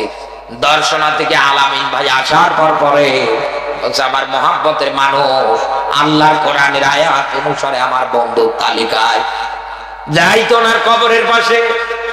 যাওয়ার পরে উনি সালাম দেবেন মনে করেন, এরপরে ভালো মন্দ জিজ্ঞাসা করবে, ইনি কি একটা কথার জবাব ওই কবর থেকে দিতে পারবে? তাহলে কেন এই জায়গার মধ্যে আল্লাহ শুহাদা শব্দ দিয়ে এরপরে বললেন এরা তোর উত্তম বন্ধু? কেন? প্রথম তিনটা তো আপনি পেলেন, কিন্তু ইনি তো কবরে, এনার সঙ্গে তো আমার কোনো কানেকশন থাকবে না। আল্লাহ রাব্বুল আলামিন এটাই বুঝিয়েছে এই জায়গার মধ্যে বন্ধু হিসাবে উত্তমের তালিকায় শহীদরা কেন। এই যে হাদিস আর এই যে কোরআনের আয়াত বাস্তবে মিলিয়ে দিচ্ছে আপনাকে আমি। এই আল্লাহর বান্দা যতদিন দুনিয়ায় বেঁচে থাকবে ততদিন আপনাকে আমাকে এনার সঙ্গে সঙ্গ দেওয়া লাগবে। কথা বলে না কেন? যেহেতু এনার কর্মসূচি একটাই, আমরুনা বিল মারুফ, সৎ কাজে আদেশ, অসৎ কাজ যেখানে ওই জায়গায় বাধা হবে। কুনতুম খায়রা উম্মাতিন উখরিজাত লিন-নাস, কারণ আল্লাহ দুনিয়ায় মানুষদেরকে একেবারে শ্রেষ্ঠ করে বানিয়েছে, সৎ কাজে আদেশ দেবে আর অসৎ কাজে বাধা দেবে। এই জন্য এখন ইনি একাধারে চেষ্টা চালাচ্ছে জবান দিয়ে এনার একটাই মাত্র কথা, আল্লাহুল খুলকুল সৃষ্টি যার, জমিনে একমাত্র আইন চলবে তার। আল্লাহর বান্দার এই প্রচেষ্টা, এলাকার অনেক মানুষ এনার পিছনে আছে, একাধারে সমর্থন দিয়ে রায় দিয়ে বিভিন্ন জায়গার মধ্যে নিয়ে যাচ্ছে। ইনিও আপনারা এনার পাশে থাকার কারণে বিভিন্ন জায়গায় অসৎ কাজগুলো বন্ধ করতেও সক্ষম হয়ে যাচ্ছে। কিন্তু এক জায়গায় যাওয়ার পরে কাফেরদের হাতে নির্যাতনের শিকার হয়ে দুনিয়ার থেকে বিদায় নিয়েছে। এনাকে তো সুন্দর করে কবরস্থ করা হবে। যে এতদিন আপনি এনার সঙ্গে ঘোরাফেরা করলেন, এনার সঙ্গে দুনিয়ায় আপনি এক জায়গায় এসে অসৎ কাজগুলো বাধা একাধারে দেখতে শুরু করলে, সৎ কাজ প্রতিষ্ঠা আল্লাহর আইন বাস্তবায়নের জন্য চেষ্টা চালালে, ইনি তো শাহাদত প্রাপ্ত। কিয়ামতের দিন আল্লাহ যখন ডাক দিয়ে বলবে, তোরা হাল বর্ডার থেকে আজকে 70 জন মানুষের জন্য আমার কাছে সুপারিশ কর, আমি আল্লাহ বলছি তোর সুপারিশ কবুল হবে। ওই দিন এই বান্দা ডাক দিয়ে বলবে, মালিক এই যে আলামিন ভাই আমার বন্ধু, এই যে এই লোকটা আমার বন্ধু, দুনিয়ায় আমাকে দিনের পথে অটুট থাকতে গিয়ে অনেক পরিমাণ শ্রম দিয়েছে, আমার পিছনে একাধারে চেষ্টা চালিয়েছে। আল্লাহ আজকে যদি জান্নাতে আমাকে দাও, একা যাব না, আমার আহাল বর্ডার থেকে শুরু করে আমার এই বন্ধু বান্ধব গুলোকে নিয়েই আমি জান্নাতে প্রবেশ করব। রাসূল জানিয়েছেন, শহীদ যারা হয় কিয়ামতের দিন আল্লাহ তারা যখন সুপারিশ করবে, আমার আল্লাহ তাদের সুপারিশ গুলো কবুল করবে। এখন আপনি চিন্তা করে দেখেন, আপনি যেই দলকে গালি দেন, আপনি আজ দুনিয়ায় যে ইসলাম প্রতিষ্ঠা যারা করতে যায়, কোরআনের আইন যারা বাস্তবায়ন করতে যায়, তাদেরকে যারা তার বলে দূরে ঠেলে দেয়, তাদেরকে যে আপনি জঙ্গিবাদ বলে, কোরআনের আয়াত এবং হাদিস দিয়ে আমার এতটুকুন কথায় আপনি কি বুঝতে পারলেন? দুনিয়ায় যদি রাজনীতিও আপনি করতে পারেন, কেউ না কেউ আপনার জন্য কিয়ামতে আল্লাহর কাছে সুপারিশ করবে। এখন আপনি যদি বলেন যে আমার দরকার নেই সুপারিশের, আমি ওদেরই দল করব, কারণ আমার চেয়ার দরকার, কিন্তু একটা বিষয় পরিষ্কার ভাবে ক্লিয়ার হবে, এই দুনিয়ার ময়দানে টুপিওয়ালা যারা রাজনীতি করে, বাংলাদেশ জামাতে ইসলামের তালিকায় যারা আছে, এদেশে কোরআনের আইন যারা বাস্তবায়ন করতে চায়, এরা কোনোদিন চেয়ারের লোভে রাজনীতি করে না। কারণ এদের আয়াত চোখের সামনে ভাসে, আল্লাহকুমুত তাকাসুর, আল্লাহর স্পষ্ট ব্যাখ্যা, দুনিয়ায় ধন সম্পদ টাকা পয়সা প্রচুর, এগুলোর জন্য তোমরা প্রতিযোগিতা করবে না। আমাল হায়াতুদ দুনিয়া ইল্লা মাতাউল গুরুর, দুনিয়ার জীবন খেল তামাশা রং তামাশা ছাড়া অন্য কোনো কিছু না। আরে ভাই, আপনি আয়াত না জানলে টুপিওয়ালারা জানে কি হবে দুনিয়ার ময়দানে। আমার এগুলো চক্ষু দুইটা যদি বন্ধ হয়ে যায়, সব পড়ে থাকবে, আমাকে একাই যাওয়া লাগবে। এই জন্য তো তাদের মধ্যে আপনি দুনিয়ার কোন লোভ লালসা একাধারে দেখতে পারবেন না। হাসতে হাসতে ফাঁসির দড়িতে জীবন দেয়, এরপরেও কোন ম্যাজিস্ট্রেট, কোন রাষ্ট্রপতি, কোন প্রধানমন্ত্রীর কাছে জীবন ভিক্ষা চায় না, কারণ ভালো করে জানে আমার কোনো অপরাধ নেই। আর যে ফাঁসির দড়ি বানিয়েছে ওটা তো ফুলের মালা, জীবন দিতে দেরি, আমার আল্লাহ আমার জান্নাত দিতে দেরি করবে না। আর আপনি উল্টা একটা দোকমা লাগিয়ে দিলেন। এবার একটা আয়াত বলছে আপনাকে বোঝানোর জন্য, আল্লাহ পাক বলেন, ওমা লাকুম লা তুকাতিলুনা ফি সাবিলিল্লাহ, কি হলো তোমাদের, কেন তোমরা লড়াই করো না, কেন সংগ্রাম করো না? এখানে যারা বসে আছেন, যারা পরিচয় দেন আমি মুসলমান, এই জায়গার মধ্যে যারা বলেন আমি আজান হলেই মসজিদে যাই, আমি রমজান মাস আসলেই রোজা রাখতে শুরু করে দে, আমি তো একজন ইমানদার, আমি বলছি বন্ধু, দুনিয়ায় যারা ইমানদার বলে পরিচয় দেবে, যারা বলবে আমি দুনিয়ায় ইমানদার, ওর কর্মসূচি একটাই, আল্লাযীনা আমানু ইউকাতিলুনা ফি সাবিলিল্লাহ।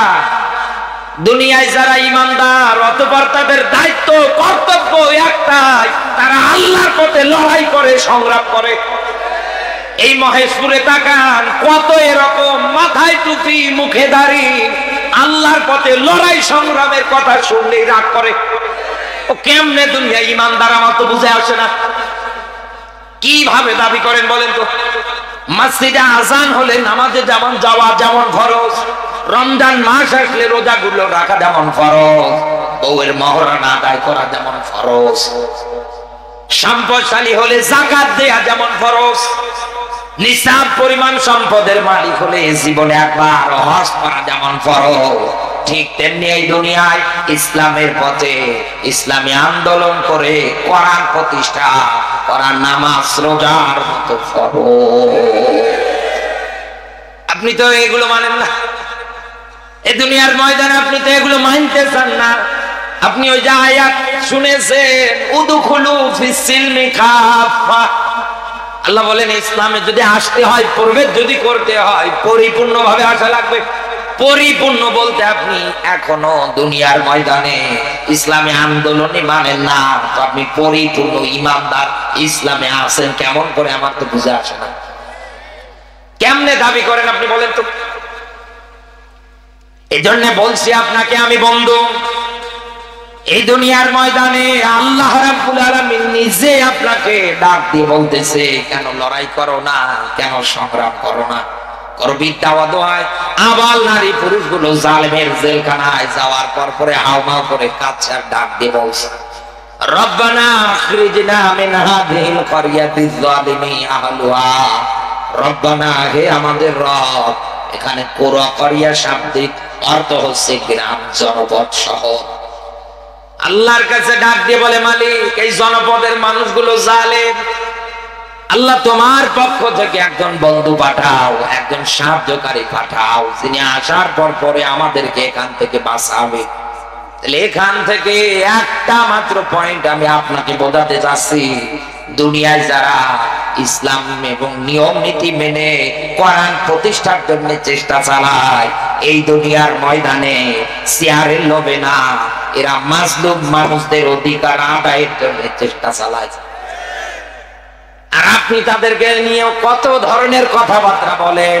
কোন জায়গায় তো 10 টাকা কারো জোর করে কেড়ে দেয় নাই, একটা রিপোর্টও দেখাতে পারবেন না।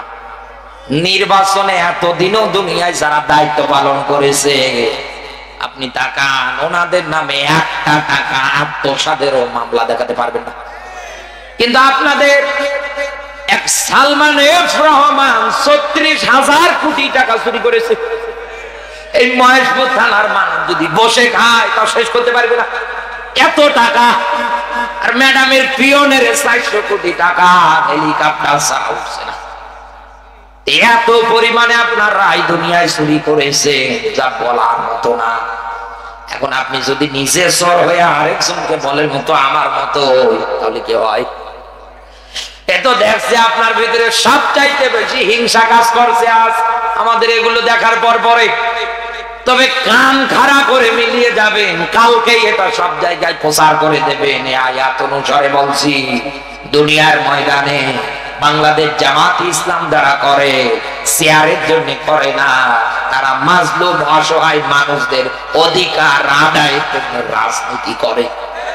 এই রাজনীতি করতে গিয়ে যদি জেলে যাওয়া লাগে যাবে, যদি ফাঁসির দড়ি গলায় নেওয়া লাগে নেবে, জীবনও যদি দেওয়া লাগে দেবে, ফিরে আসবে না।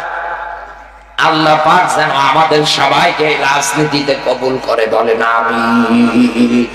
যেহেতু আমরা ইনসাফপূর্ণ একটা সমাজ গঠন করতে চাই, কি ভাই, এগুলো তো ওনাদের নিয়ে আপনি করে নিতে পারতেন। আমি তেলাওয়াত আয়াতটা যায়, নবীদের প্রতি দরুদ, মানবতার মুক্তির মডেল, মানবতার মহান আদর্শ, মানবতার শিক্ষক, নবীকুর শিরোমণি নবী মুহাম্মদুর রাসূলুল্লাহ সাল্লাল্লাহু আলাইহি ওয়াসাল্লাম জবান ছেড়ে কোরআনের সোনালী আয়াত আমার সঙ্গে পড়ে না। আউযু বিল্লাহি মিনাশ শাইতানির রাজিম। বিসমিল্লাহির রহমানির রহিম।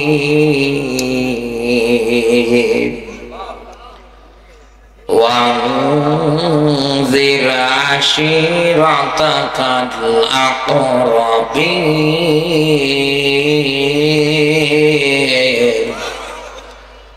আগামীকাল কেউ যদি জিজ্ঞাসা করে কোন সূরা থেকে আলোচনা হয়েছে, আপনি বলবেন সূরা শুআরা 214 নম্বর আয়াত। আমার একটা মাত্র আয়াতের তিলাওয়াত থেকে সাবজেক্ট আমি নির্ধারণ করে দিচ্ছি, সতর্ক করবেন ওই সব জালেমদের যারা দুনিয়ার ময়দানে নতুন করে আবারও অবিচার কায়েম করতে চায়, মানুষদেরকে বিপদে এবং কষ্টের মুখে ফেলে দিতে চায়। এদের মাঝে গিয়ে বলবে এই ব্যাখ্যা যে আপনি যদি এই কর্মসূচিগুলো আবারও গ্রহণ করেন, আমার আল্লাহর আয়াত আল্লাহ নিজে সতর্ক করেছে। বিশ্ব নবী মুহাম্মদ সাল্লাল্লাহু আলাইহি ওয়াসাল্লাম আয়াত নাযিল হওয়ার পরে নিজের মেয়ে ফাতেমাতুজ জোহরা, ঈমান আর আমলটা তোমাকে মজবুত করা লাগবে, আমার মেয়ে পরিচয় দিয়ে কিয়ামতের দিন তুমি কিন্তু জাহান্নামের আগুন থেকে বাঁচতে পারবে না। নবীজি তার ফুফুকে সতর্ক করেছে, সাফা পাহাড়ের পাদদেশে গিয়ে দাঁড়িয়েছে, লোকজনকে ডাক দিয়ে বলছে, দেখে এই পাহাড়ের পাদদেশে একদল লোক যদি অস্ত্র শস্ত্র নিয়ে এসে অ্যাটাক করে, আক্রমণ করে, তোমরা কি আমার এই কথাটা বিশ্বাস করো যে ওই জায়গায় ওরা লুকিয়ে আছে, যে কোনো সময় সে অ্যাটাক করবে? উপস্থিত যত মানুষ সবাই ডাক দিয়ে বলছে যে এটা আমরা 100 মেনে নেই, কারণ আপনার জবান দিয়ে আপনি কোনো মিথ্যা কথা বলেন নাই। মহেশপুরবাসী মেলান আমার কথা। রাসূল যখন এবার ডাক দিয়ে বলেছে, আমি আল্লাহর পক্ষ থেকে আখির জামানার পয়গম্বর, আমার আল্লাহ আমাকে রিসালাত দিয়ে দুনিয়ার ময়দানে দায়িত্ব দিয়ে পাঠিয়েছে, সঙ্গে সঙ্গে নিজের রক্তীয় চাচা আবু লাহাব অভিশাপ দিয়েছে রাসূলকে।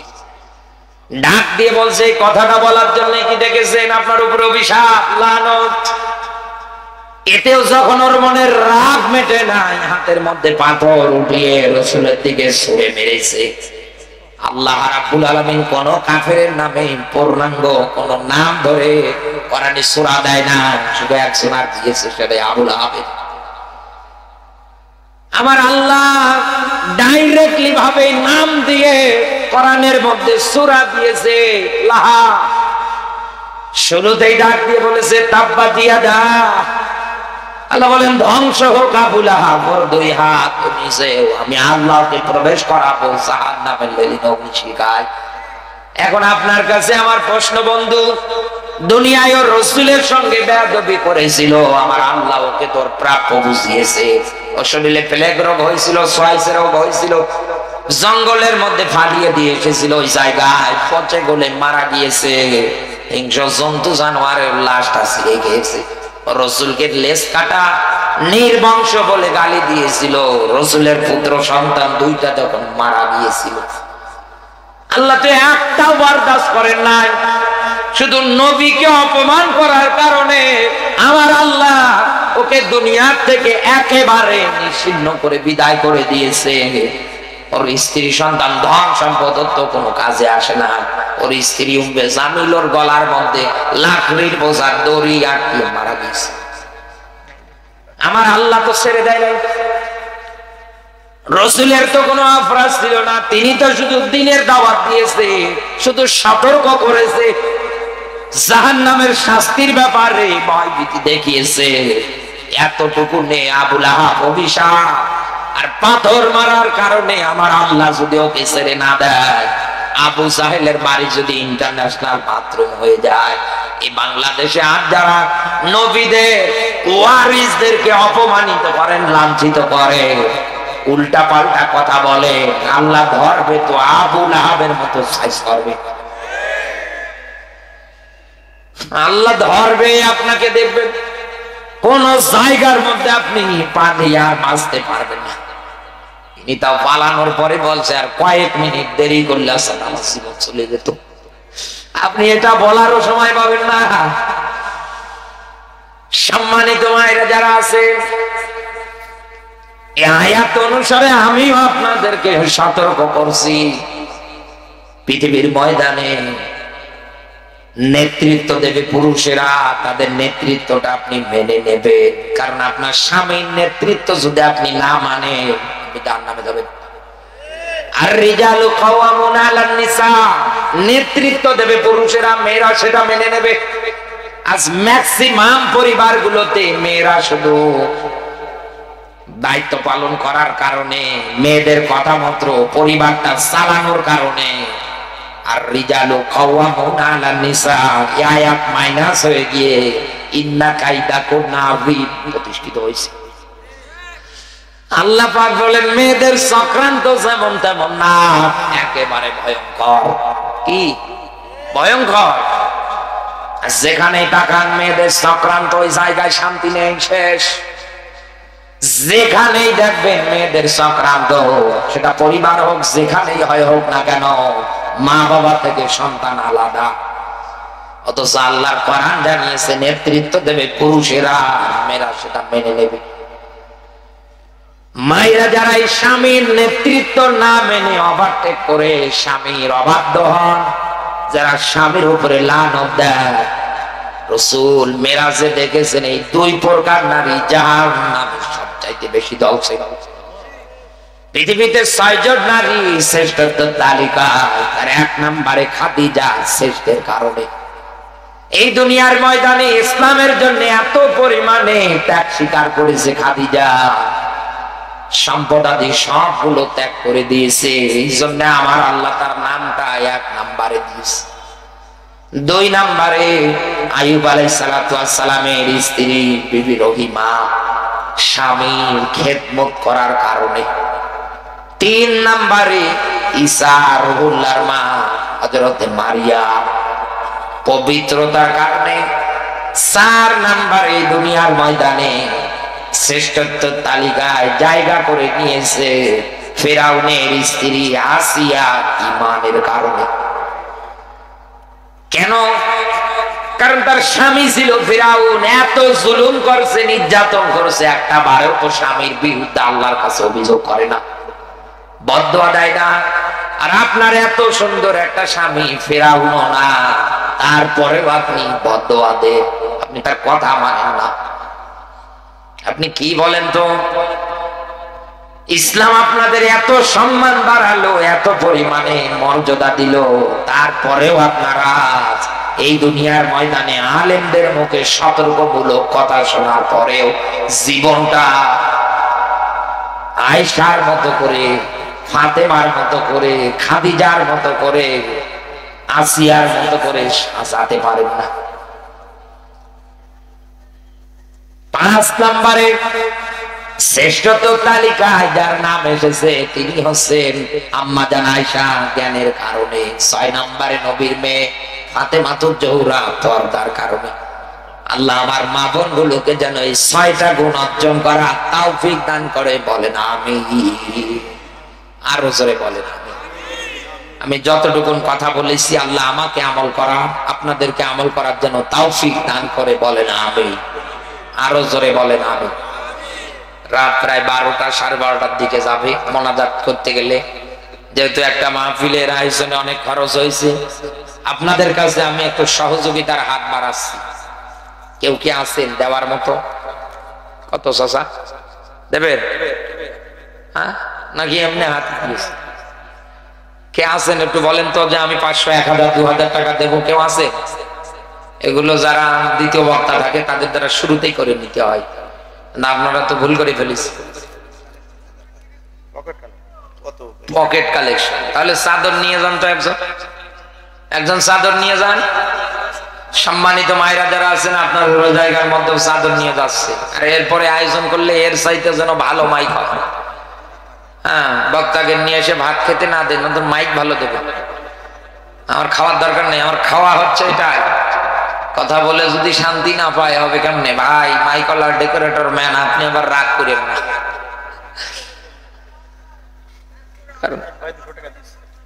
সার্ভিস যদি ভালো মতো দিতে না পারেন হয়।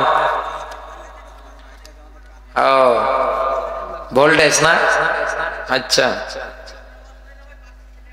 হ্যাঁ হ্যাঁ, পাশ পাতলে ওখানে তো ভালো ছিল, এনে এরকম হলো। আচ্ছা, একজন 200 টাকা দিয়েছে, কোথায়? একজন চাদর নিয়ে যান, চাদর নিয়ে যান, একজন চাদর নিয়ে যান। আল্লাহ যেন আমাদের এই দানগুলো কবুল করে। এই বসেন, মুসাফির মানুষ, দোয়া করবো আপনার জন্য, বসে। আমরা মোনাজাত করে বাড়ি যাই ভাই, বসে। এই দুইবার না 3বার কারেন্ট যাই, এই লোকজন সব উঠে গেছে, ঠিক না? অন্ধকারে একেবারে কি একটা অবস্থা। আর আমি ওঠার পরে এই হলো, কি করবো? হ্যাঁ ভাই, এসে ব্যাগ নিয়ে এসেছেন, যার কাছে যা আছে একটু মেহরবানি করে দেন। আমরা সকলে দরুদ শরীফ পাঠ করি। আল্লাহুম্মা সাল্লি আলা মুহাম্মাদ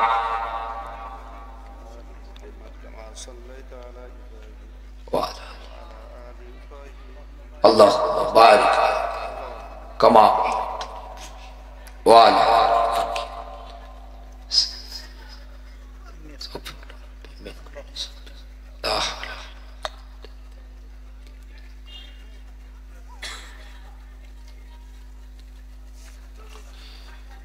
স্টপ। এই সাইডটাতে আসে, দুইজন এক জায়গায় কেন?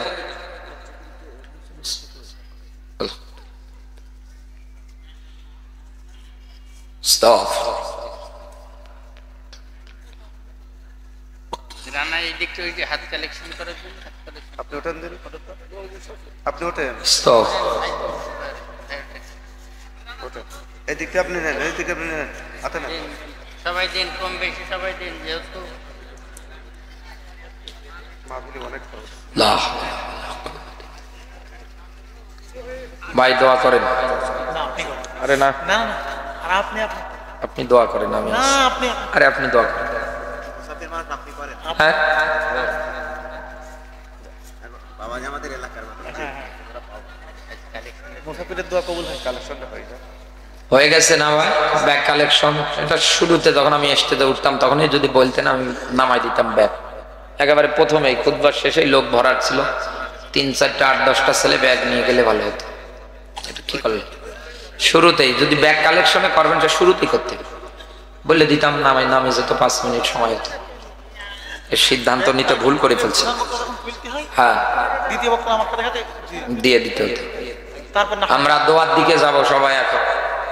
আল্লাহুম্মা আমিন।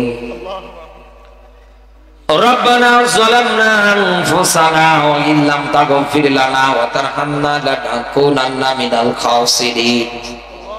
আয় আল্লাহ তাআলা, তুমি তাকিয়ে দেখো তোমার বিশাল বিশাল সৃষ্টির তুলনায় আমাদের হাত দুটো বড় ছোট।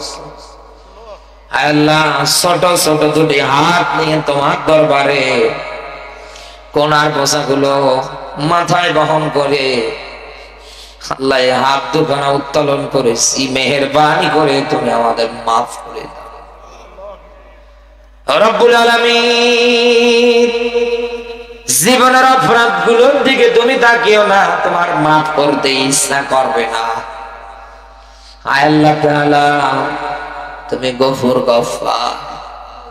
আল্লাহ তুমি তো সাত্তার। জীবনের অপরাধ গুলো যদি আবরণ দিয়ে ঢেকে না দিতে, রাস্তা দিয়ে গেলেও মানুষ আমাদের দেখার পর পরে টিটকারি মারত। রব্বুল আলামিন, যেমনি ভাবে জীবনের অপরাধ গুলোতে আবরণ দিয়েছো আল্লাহ, তুমি আমাদের গফুর গফফার নামের ওসিলায় মাফ করে দাও।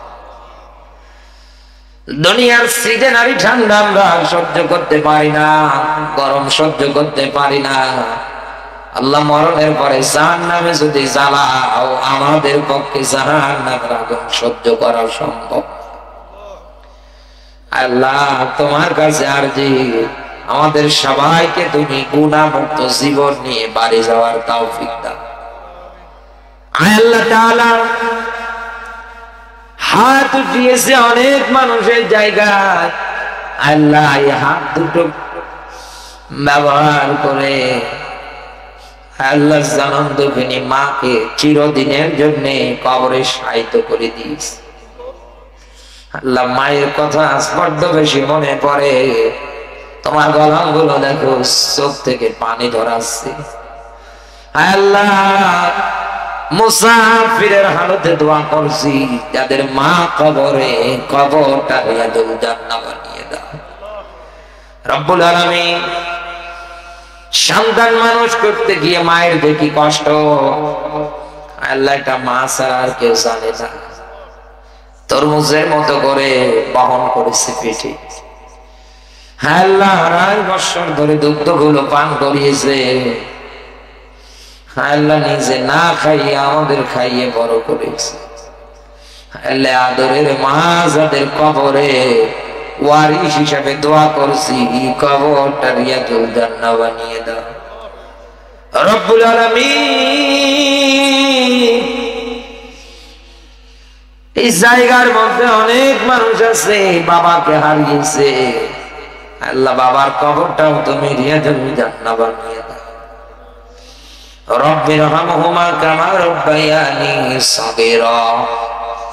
আল্লাহ একেবারে তিন যারা মা বাবা হারিয়ে হাত দিয়েছে, আল্লাহ উভয়ের কবর গুলোকে তুমি জান্নাতুল ফেরদাউসের বাগান বানিয়ে দাও। দাদা দাদি নানা নানি ফুফা ফুফি আত্মীয় স্বজন পাড়া প্রতিবেশী ময় মুরব্বী আহাল বড়া থেকে যারাই যাদেরকে হারিয়েছি বিদায়টা মাগফিরাত কামনা করছে, আল্লাহ তুমি মাফ করে দিও। আল্লাহ তাআলা আমার মা বাবা বেঁচে আছে, হায়াত গুলো বাড়িয়ে দাও। আল্লাহ আমার পরিবারটার উপরে খাস রহমত বরকত শান্তি নাযিল করে দাও। আল্লাহ যারাই আমরা জীবিত, আল্লাহ সবাইকে তুমি দ্বীনের জন্য, ইসলামের জন্য, কোরআনের জন্য কবুল করে নাও। আল্লাহ তাআলা যারা অভাবী অভাবগুলো দূর করে দাও, যারা ঋণগ্রস্ত ঋণ পরিশোধ যেন করতে পারে তাওফিক দাও। যারা অসুস্থ আল্লাহ তুমি শেফা আজিলা দান করে দাও। আল্লাহ যে যে কর্ম করে খায়, আল্লাহ কর্মের মধ্যে বারাকা দান করো রব্বুল আলামিন। ও আসমানের মালিক, তোমার কাছে আরজি, শহীদ আল্লামা থেকে শুরু করে যত মানুষকে আমরা হারিয়ে ফেলেছি, আল্লাহ রুহের আত্মার মাগফিরাত কামনা করছি। জীবদ্দশায় যদি কোনো অপরাধ করে তাকে মাফ করে দিও আল্লাহ, শাহাদাতের মর্যাদা দিয়ে বরণ করে রব্বুল আলামিন। ডক্টর শফিকুর ইসলাম মাসুদ ভাই থেকে আল্লাহ যত মানুষ ছাত্র শিবির করছে আশাধারে, আল্লাহ ইসলামী আন্দোলনের অন্যতম রাহবার ডক্টর শফিকুর রহমান স্যার থেকে শুরু করে যারা ভূমিকা রাখছে, বাংলার টেকনাফ থেকে তেতুলিয়া, সুন্দরবন থেকে বান্দরবন, রূপসা থেকে বাতুলিয়া, আল্লাহ একাধারে যারা চেষ্টা চালাচ্ছে এই বাংলায় কোরআনের রাষ্ট্র গঠন করার জন্য, আল্লাহ আমাদের এই মনের তামান্না, এই চাওয়াটা তুমি পুরা করে দিও। চর্ম চোখে যেন দেখে মরতে পারি তোমার জমিনে তোমার কোরআনের রাষ্ট্র কায়েম হয়ে গেছে। আল্লাহ এই স্বপ্ন ছিল আমাদের, আল্লাহ আমার জীবন পর্যন্ত বিলিয়েছে, এরপরেও তিনি মাথা নত করে না। আল্লাহ এই স্বপ্ন ছিল মতিউর রহমান নিজামীর। আল্লাহ যে মানুষগুলো আজ ইতিহাস হয়ে আছে, এখন পর্যন্ত মানুষ তাদের জন্য চোখ থেকে অশ্রু ঝরাচ্ছে। রব্বুল আলামিন তোমার কুদরতি পায়ে ধরে বলছি, আল্লাহ মরণের আগে একটা বার অন্তত দেখে যেন মরতে পারি কোরআন দিয়ে তোমার দেশটা চলতেছি। আল্লাহ এটাতে সবাই যেন আমরা একাধারে ভূমিকা রাখতে পারি, তুমি তৌফিক দিও রব্বুল আলামিন। আমাদের পরিবারগুলোর উপরে খাস রহমত শান্তি বরকত দিয়ে দাও আল্লাহ। ছেলেগুলোকে হাসান হোসেনের মতো কবুল করো আল্লাহ, মেয়েদেরকে ফাতেমা জোহরার মতো ঈমান দিয়ে দাও রব্বুল আলামিন। পুরাতন খোলা যুব সমাজের উদ্যোগে আজকের এই আয়োজন 10ম বার্ষিক, আল্লাহ সভাপতির দায়িত্ব যিনি পালন করছেন ফিরোজ মাস্টার, আল্লাহ তোমার গোলামকে তোমার হাওলায় সুপর্দ করলাম, কবুল করে নাও। রব্বুল আলামিন মাহফিল পরিচালনায় যিনি আছে তোমার গোলামকেও কবুল করে নাও। আল্লাহ তাআলা আমার আলামিন ভাই কথা বলেছেন, আবু সাঈদ ভাই কথা বলেছেন। আল্লাহ আমি ছোট্ট মানুষ, আমার এই ভাই দুটোকে তোমার হাওলায় সুপর্দ করলাম। আল্লাহ আমার এই ভাইগুলোর কণ্ঠগুলোকে কবুল করে নাও। আল্লাহ সুস্থ রাখো, ভালো রাখো। আল্লাহ পরিবারের উপরে খাস রহমত বরকত দান করো। আল্লাহ আবু সাঈদ ভাইয়ের বাবা বসে আছেন পাশে, আমার উস্তাদ। আল্লাহ সারাটা জীবন যিনি জ্ঞানের আলো ছড়িয়েছে, আল্লাহ তোমার গোলামকে তুমি কবুল করে নাও। পিতৃমাতৃকুল থেকে যাদেরকে হারিয়েছে, বিদায়ের তার মাগফিরাত কামনা করেছে, মাফ করে দাও। আল্লাহ যে বাড়িতে খানা পিনা করেছি বাড়িটা কবুল করে নাও। আল্লাহ আমি সহকারে যত আলেম কথা বলেছে, আল্লাহ সবাইকে কথাগুলো আমল করার তৌফিক দিন। রব্বুল আলামিন যুব সমাজের আয়োজক, আল্লাহ আমার এই যুবক ভাইগুলোকে খালিদ বিন ওয়ালিদের মতো ঈমান দিয়ে দাও। আগামীতে আবার সুন্দরভাবে যেন করতে পারে তৌফিক দিন। রব্বুল আলামিন আল্লাহ তাআলা সওয়াব যদি দাও লক্ষ কোটি গুণ বৃদ্ধি করে নবীজির রওজা মদিনায় পৌঁছিয়ে দিও। আল্লাহ জীবনের কিছুই যদি কবুল না হয়, এই মাহফিলটুকু তুমি আমাদের নাজাতের ওসিলা বানিয়ে দিও। আল্লাহ আমি অসুস্থ, তুমি আমার সুস্থতা দান করো। আল্লাহ আমার মেধা শক্তি স্মৃতি শক্তি ভালো করে। আল্লাহ কোরআনের হক কথা যেন বলতে পারে তৌফিক। আল্লাহ যত আলেম মাঠে ময়দানে কোরআনের কথা বলে, আমার এই কলিজার টুকরা ভাইগুলোকে সুস্থ রাখো, ভালো রাখো। আল্লাহ নিরাপদ সফর তুমি দান করো।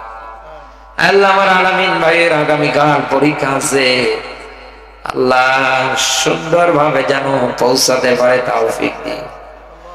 আল্লাহ সুন্দর ভাবে যেন লিখতে পারে, যাবতীয় বিপদ আপদ থেকে তুমি হেফাজত করি। আল্লাহ সুন্দর করে যেন আবার বাড়ি ফিরে আসতে পারে তৌফিক। আল্লাহ তাআলা রেজাল্টটা যেন ফার্স্ট ক্লাস পাস হয়, তুমি কবুল করে নিও। আল্লাহ তাআলা সামনে আবারও অনেকে পরীক্ষা দেবে, প্রস্তুতি নিচ্ছে। আল্লাহ মা বাবার মুখ যেন উজ্জ্বল করতে পারে তৌফিক দিও। আল্লাহ যত হাফেজ আছে হাফেজ গুলোর ইলম তুমি আরো বাড়িয়ে দাও। আল্লাহ আমার মা বোন গুলোকে খাদিজাতুল কুবরার মতো আদর্শ বানিয়ে দাও। আল্লাহ আমাদের ঘর গুলোকে তুমি কবুল করে না। রব্বুল আলামিন যা চাইলাম, যা চাইতে পারলাম না, তুমি তো আলিমুন বিদাতিস সুদূর, মানুষের অন্তরের খবর তুমি জানো। আল্লাহ তোমার কাছে আরজি, আল্লাহ মনের সব জায়েজ আশাগুলো তুমি পুরা করে দিও। আল্লাহ এই মানুষগুলোকে তুমি কবুল করে নিও। সুবহান রাব্বিকা রাব্বিল ইজ্জাতি আম্মা ইয়াসিফুন ওয়া সালামুন আলাল মুরসালিন। আল্লাহ লাইট মাইক সামিয়ানা দিয়ে তোমার যে গোলাম সহযোগিতা করেছে, আল্লাহ ব্যবসাটায় বরকত দাও। আল্লাহ বিপদ আপদ থেকে হেফাজত করো। আল্লাহ আমার যে ভাইরা কোরআনের কথাগুলো ছড়িয়ে দেওয়ার জন্য রিপোর্ট করেছে, আল্লাহ মিডিয়ার যত ভাই আছে ইসলাম প্রচারের জন্য যারা কাজ করে, আল্লাহ নেক হায়াত দান করো। আল্লাহ যাবতীয় বিপদ আপদ থেকে হেফাজত করো। আল্লাহ তাদের শরীরটা সুস্থ তুমি রাখো। রব্বুল আলামিন আসমানের মালিক, তোমার কাছে ফরিয়াদ, না জানি কবে আজরাইল চলে আসবে। আল্লাহ দিনটা যেন শুক্রবার হয়, আল্লাহ মাসটা যেন রমজান মাস হয়, মধুর কালেমা জবানে জারি করে দিও লা ইলাহা ইল্লাল্লাহু মুহাম্মাদুর রাসূলুল্লাহ সাল্লাল্লাহু আলাইহি ওয়াসাল্লাম। আসসালামু আলাইকুম ওয়া রাহমাতুল্লাহি ওয়া বারাকাতুহু।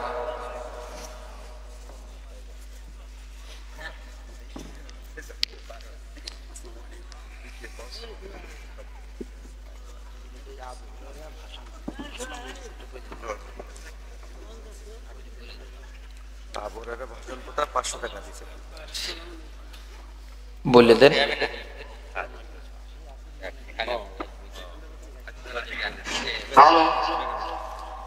আবু হুরায়রা ভাষণ প্রথা আজকে মাহফিল খরচের জন্য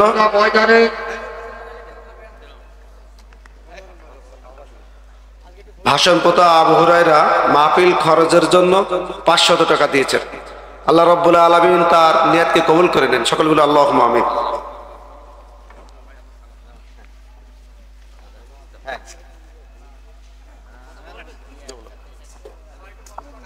মাগো তোমার মতো হয় না কেউ, আমায় বুকে টানে আসল দিয়া মোছে না কেউ, আসল দিয়া মোছে না কেউ আমার চোখের পানি। হাইরে মাজারনি আমার, হাইরে মাজারনি কাটি বসা কান্দি তোরে দূরে কো তুমি নাই বাবা নাই।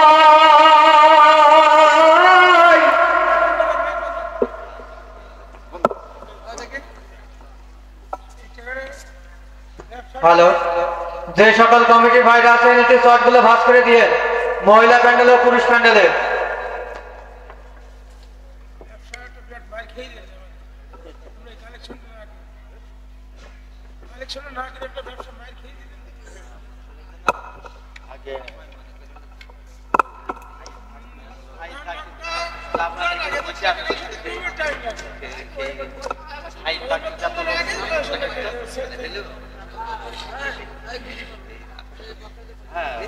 বেশি হোক